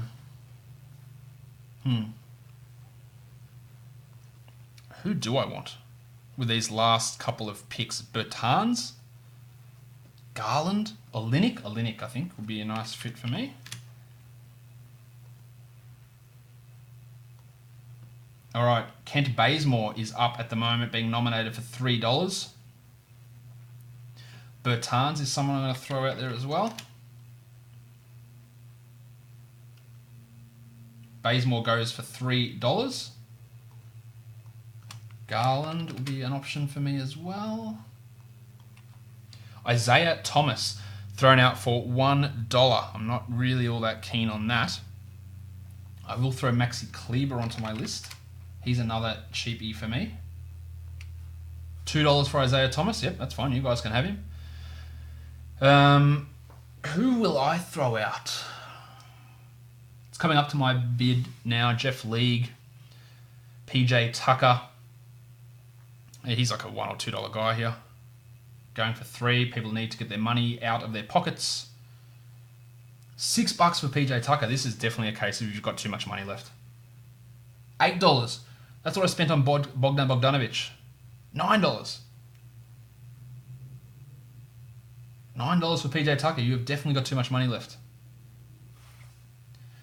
All right, that's a weird one. $9 for PJ Tucker to let's get to it. So that's why he just, I think, left it too late to go in with the money and ends up spending $9 on PJ Tucker. Malik Monk is really someone I'm interested in. Davis Bertans, let's get $2 on him. $3. It's going for $4. I'll leave that. I don't want to spend my max money on him because I don't want I don't want 5 $1 guys. So Bertans goes for $4.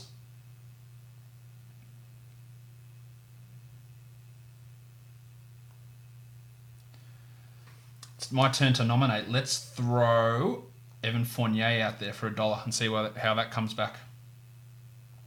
I'll take him for $3 if I can. $3 for Evan Fournier. I'm currently winning the bid. I'm okay with that. Ah, you asshole. Right at the end you come in.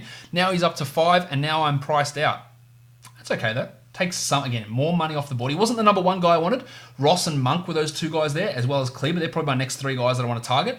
So that's why I threw some out there that I wouldn't be mad at getting for $3, but I didn't. So that's okay. Owen Hunter. Can he get this guy? Can he get his 6th player? We're all still waiting on it. DeAndre Hunter for Owen Hunter. Maybe it's his brother. Maybe he's throwing out that this is a definite $1 player. On the board, throws $2 on him just to throw him off. You've got the money on. Throw a bid on. You can actually go up to 5 here. On the board wins him for $2. I don't know what Owen Hunter is waiting for.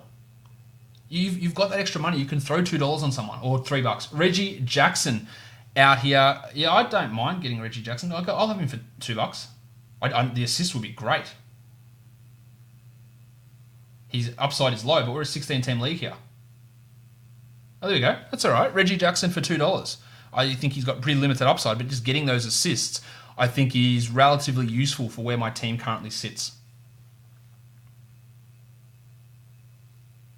I have now got 4 spots left with $7 remaining. All right, let's undo that one. Someone just bid on DeMarcus Cousins again.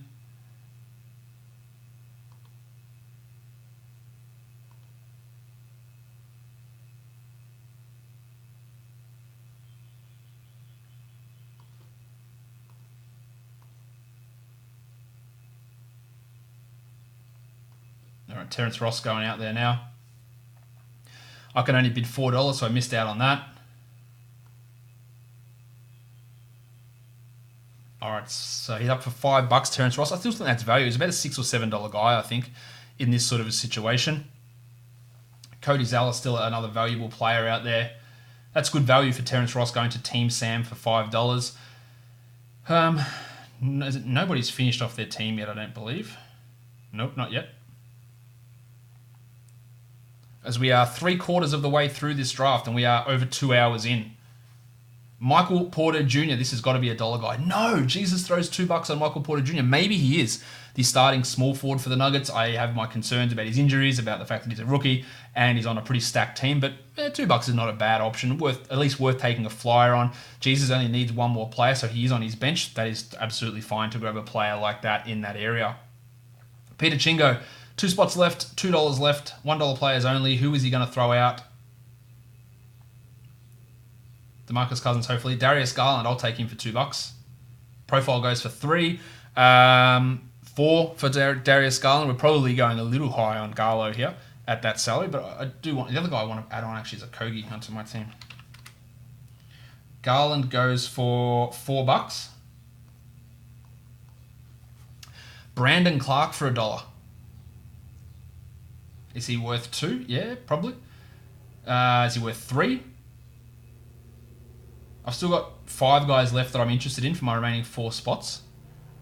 Kyle Anderson, another guy who I don't hate on my team. I think they might initially, I wasn't sure. I thought they might prioritize Crowder over Anderson. I'm leaning a little bit the other way now. But it is hard to judge. Nerlens Noel, come on, get your money out, guys. Everyone panic about the Steven Adams trade. Throw the money on Nerlens. Oh, and he goes for $2. I was about to bid on that, actually. That's not bad from you, Boca Juniors. Is that rounding his team out or not? Yeah, he is done. Robert Williams, the Rock DJ. Who wants to throw a second dollar on him? The blocks upside is undeniable. The playing time value is maybe limited, but for $1, that's absolutely nothing wrong with that pick at all. All right. Team Sam looking like a pretty strong team at the moment. We'll see how it all goes. Nicky Batum for $2. Why would you throw $2 on him? But Jeff Lee bid him for 3, so that's fine. All right, $3 on Nick Batum.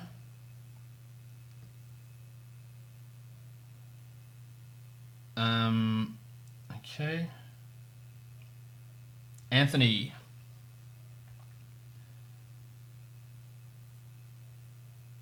Alfred Payton. I'll take it. I need some assists upside. I'll take $2 on Lord Alfred.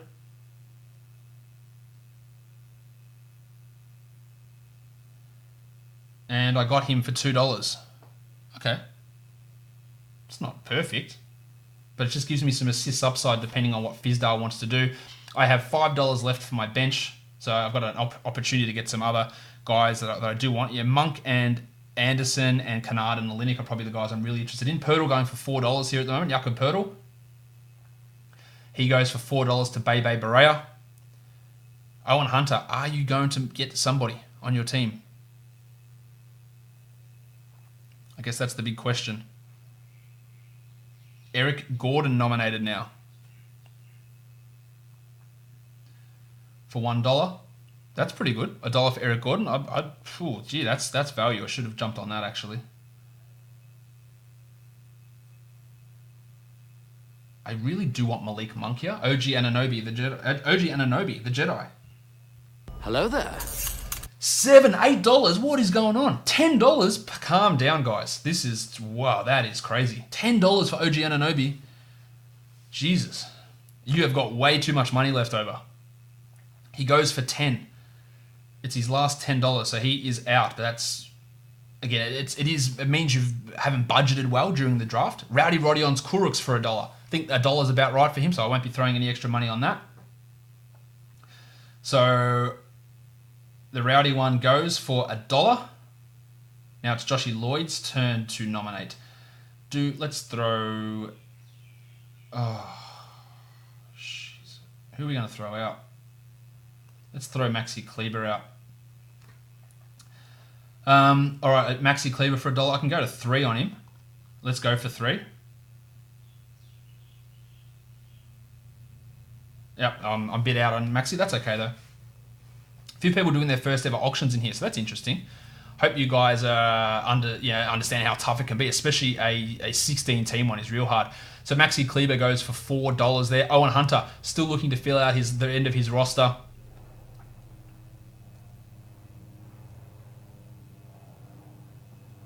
Who is on his the pencil? Harrison Barnes for $1. $6. Now that is really weird. Owen Hunter threw his pencil out for $1, and Jeff League just threw $6 on him. I reckon you could have got him for $3. That seems like a waste, unless it's the end of his money, which it probably is. He just went, yeah, he did. He just went hard on it.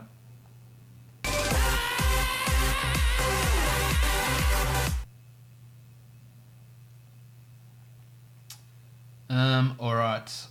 Derek Jones Jr. goes for $1. It's okay. We're starting to get into $1 bid territory. There's only about 40 picks left. Did Owen Hunter get someone? No, he didn't. Kelly Olynyk. Oh, let's throw the $3 on Cal. Will I get him? Probably not. That's the end of my bids if it is. Then I'm just down to $1 players. All right, Kelly Olynyk onto my team for $3. Monk, Kennard, Okogie, Kyle Anderson. These are my $1 targets for my last 2 bench spots.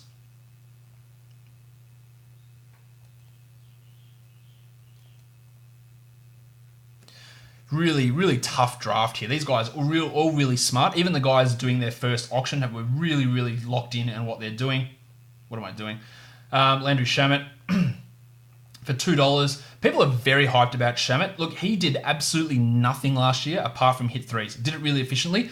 I'm worried about what else he brings. Can he rebound? No. Is he a passer? Not really. Steals and blocks, non-existent. Usage, low. Maybe he increases his assists because he did that over the final 10 games of his Clippers tenure last season. But I think that people are maybe getting a little bit too hyped over him. But Landry Shamet, pretty strong. For $2, that's definitely fine. Peter Chingo nominating Jordy Clarkson here. Gets outbid for $2 by Profile 79. Now, Profile 79 went hard early. He had Giannis and Drummond and Jokic, and then had no money left. Ended up with Sexton, Ingram, RJ Barrett, Eric Gordon, Landry Shamet, Jordan Clarkson, sort of cleaning up here at the end. But yeah, went real hard early, then was out of contention for a very, very long time. Malik Monk, that is who I wanted, and damn it.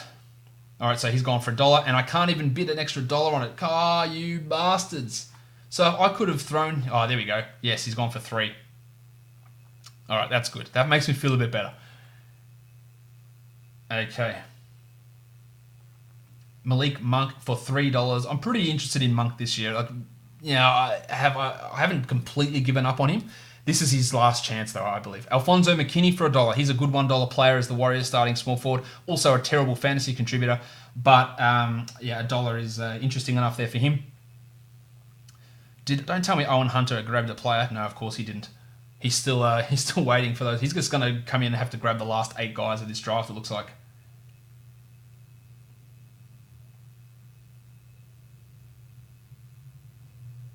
Dwight Howard for $1 on the board, nominating him. I don't know what the Lakers are going to do. I hope they don't play him as a starter, but for $1, I think Dwight is absolutely fine, assuming that you're happy to deal with his bad free throw percentage, which we know is bad. My team just shockingly bad in rebounds. I'm not confident with how my team is going to look here in this Roto League. Not confident at all. Could be a disaster for me actually here. Again, made some poor choices early, and once you make the poor choices, you can't really get out of them. Marcus Morris thrown out by Team Sam for $1. Yep, fine. Anthony P about to throw his guys out there. Who do I want for $1? Cody Zeller. Yeah, I do want Cody Zeller for $1. Rajon Rondo getting nominated. My man, Rajon Rondo. I just cannot see him having value this season, but sure, we're in a 200 deep draft and getting him for $1, that's fine. Team profile there. He's got 4 guys left and needs 4 $1 players. He's filled himself up really stars and scrubsy. I can't really talk. Again, I've got 3 $2 guys, a $3 guy, and I'm going to have 2 more $1 guys. So that's really way more than I would want to do. Kyle Anderson out there for $1. Owen Hunter throws 2 on him, finally realizing he can go a little bit higher. And if he gets him for $2, that's pretty good value. So Owen Hunter gets his 6th player. Well done. I see this as an absolute win. All right, so that's good of him to get that extra player there. It's my bid. Let's throw Cody Zeller out there. See if I can sneak him through for $1. I doubt it. Owen Hunter, my nemesis, coming in with a $2 bid on the top for Cody Zeller. So that's good value for him to get. Kyle Anderson for $2 and Cody Zeller for $2. $2, I think that's pretty strong from Owen. Starting to bring his team more in line with where everyone else is in terms of getting players.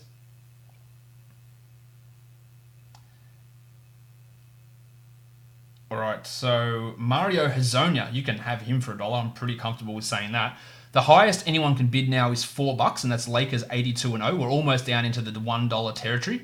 So Mario Hezonja goes to Owen Hunter, so he gets himself another player. Starting to really round it out now. He still needs 5 guys, but he's looking all right.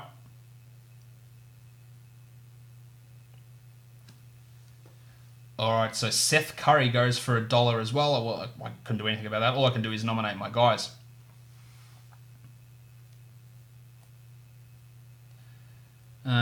Let's get to it. Looking to make his selection. We are definitely in that. He's only got 1 spot left. Let's get to it. We're in that almost like snake draft type portion. Muhammad Bamba. 1, 2, 3, 4, 5. All right. So he's going to go for $1 as well. Mo Bamba. Yeah, interesting source of blocks at this point in the draft. No doubt about that.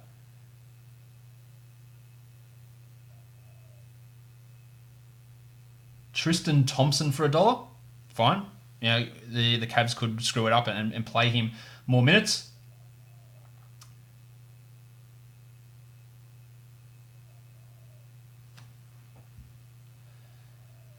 So he goes for $1 as well. Peter Chingo looking to... he's got 2 spots left.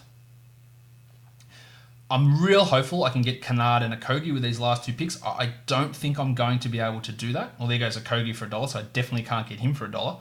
But they were 2 of the guys I was really interested in getting at this spot. Storm and Norman Powell and Tyus Jones are going to be other guys that I throw into my queue. Tyus Jones. So Josh Okogie goes for $2. That's, you know, I would have liked to have gotten him for $1, but obviously not. Lakers 82-0. As we round into the final 28 players of the draft. No, less than that, sorry, 25 players. Luke Kennard, damn you. That's who I wanted for my $1 player. $2 for Owen Hunter. A good pick from you, Owen. Owen Hunter's team's starting to look a lot better. Still needs 4 players. Bruce Brown Jr., the Shark. Baby shark, do-do-do-do-do. He's a solid enough $1 player. Helps you with steals. I think his minutes actually go up this season from where they were last year. Who the hell am I going to pick? If I even get... If I don't get outbidded. Bob Portis. Ooh, yuck. Jackson Hayes off the board here. Let's throw Portis, though. I might have to get him.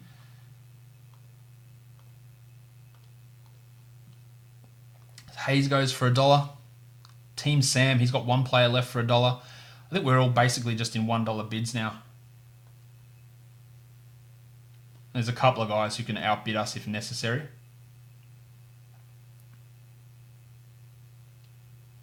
Dion Waiters should be an option for some people as well. Jabari Parker for $1.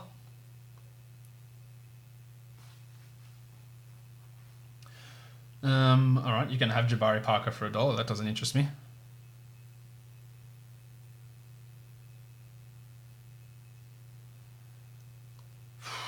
Anthony. One of the only players who's got the cash to splash on guys. Throws out Troy Brown for $1. Solid enough on your bench. And then Profile 79's got his $1 to throw out there. Is it Norm Powell that I take a flyer on here? Or do I take Portis? I think I'm going to try Portis. Well, Norman Powell just went, so it's not him. Owen Hunter comes in with $2. Owen just loves the $2 bid. Lakers comes in with that $3. That's the max he can bid. And that puts us... No one else can bid that, so Lakers gets him. Let's try Punch Bob. Can I sneak him through for $1? Owen's going to come in here. Owen, I'm telling you. All right. So I get Bobby Portis for $1 as my second last roster spot. And who else have we got? The Chief, Al-Farouq Aminu. Sometimes it may be good, sometimes it may be shit. So we're basically snake draft portion here of the draft. The Chief goes for $1 to Owen Hunter. The only person who can outbid us is Anthony and Owen. They've both got the $2 left. They're the only people who can throw more money on anyone. Dion Waiters goes up for $1. I don't mind that pick of Dion Waiters. Tyus Jones is the guy that I do want, but Mo Harkless also going to be someone I throw in. Onto my queue. So Waiters goes for $1. No worries with that.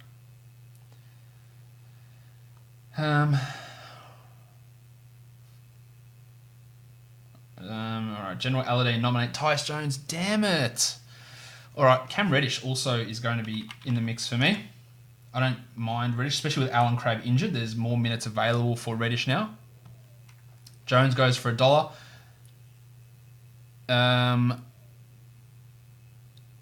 Rocket Rodney Hood. Also for $1 would be nice. Wes Matthews nominated by Peter Chingo. I think you'll get him for $1 pretty comfortably.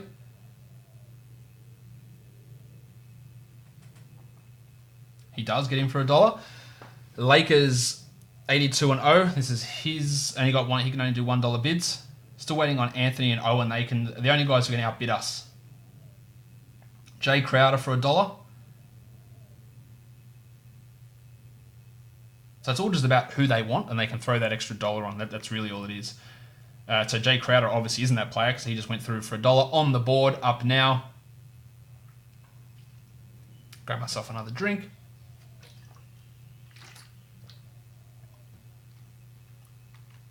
Who's he nominating?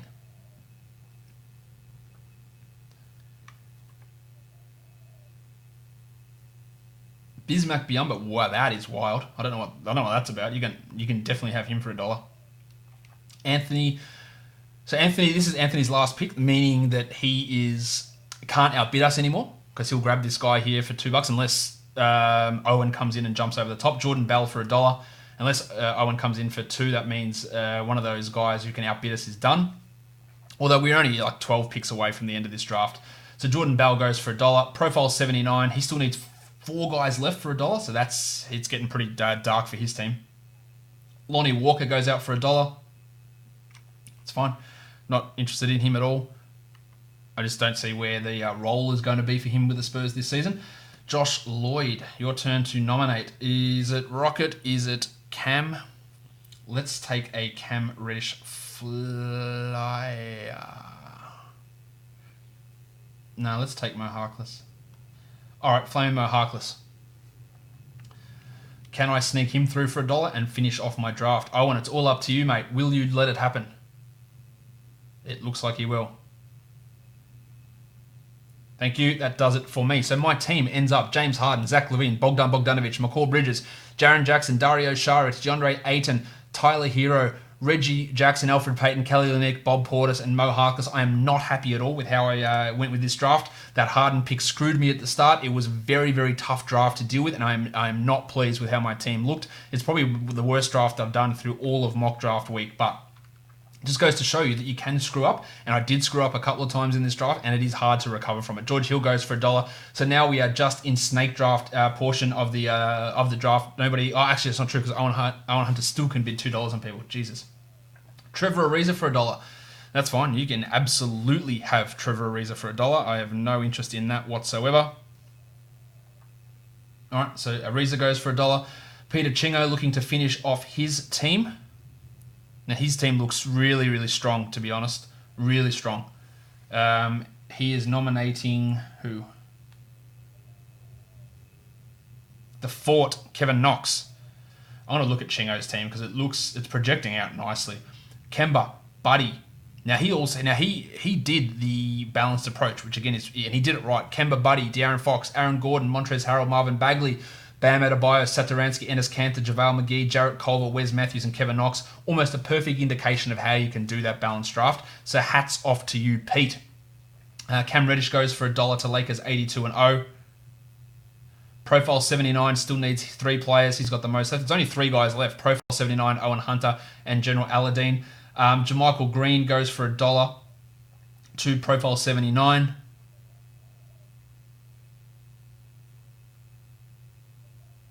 All right, so the code word for today is, if you are still watching, leave a comment or tweet it at me. Leave a comment on YouTube or tweet it at me. The code word for today is, I'm just looking around at my room. Bulldog is the code today. Bulldog. So comment that on the video if you are still watching 2.5 hours in. Anthony Simons goes for $1 there after Jermichael Green went for $1. General Aladdin, only 3 guys here just left finishing this off. General Aladdin going to throw someone out to wrap this draft up.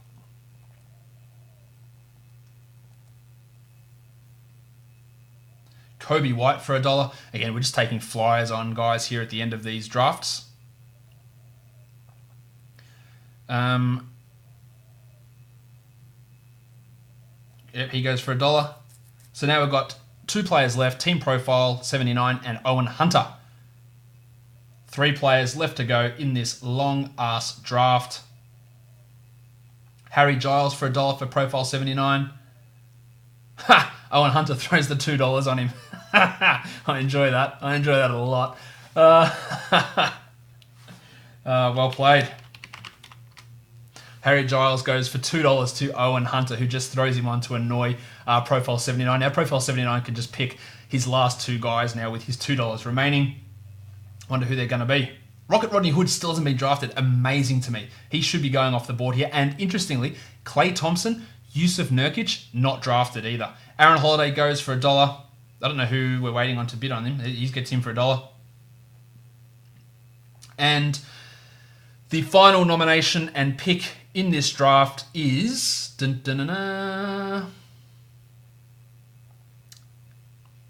At some point, we'll find out.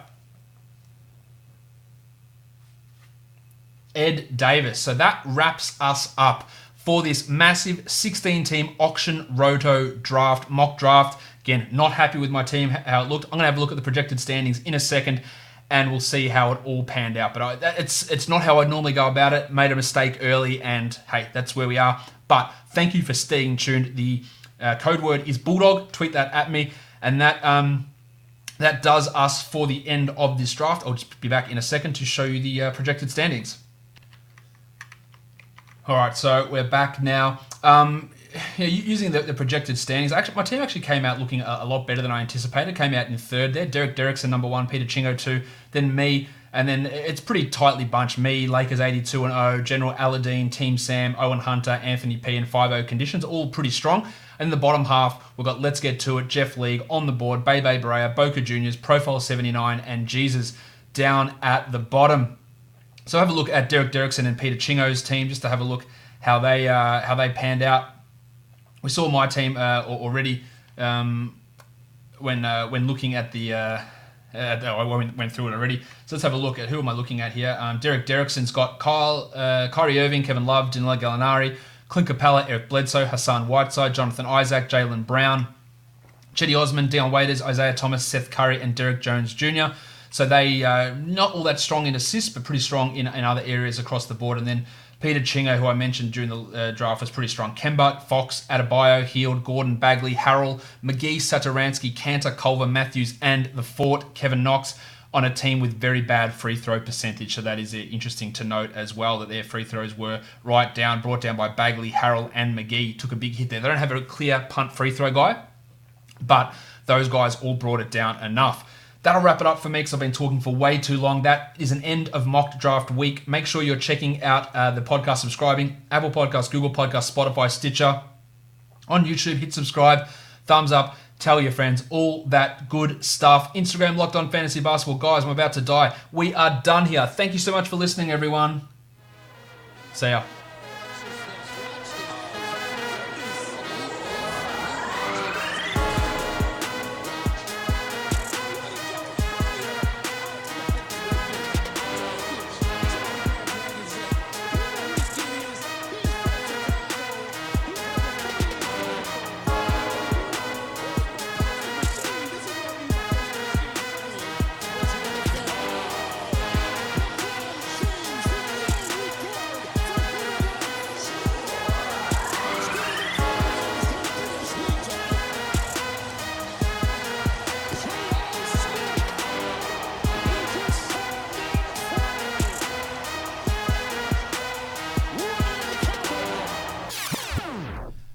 Taurean Prince.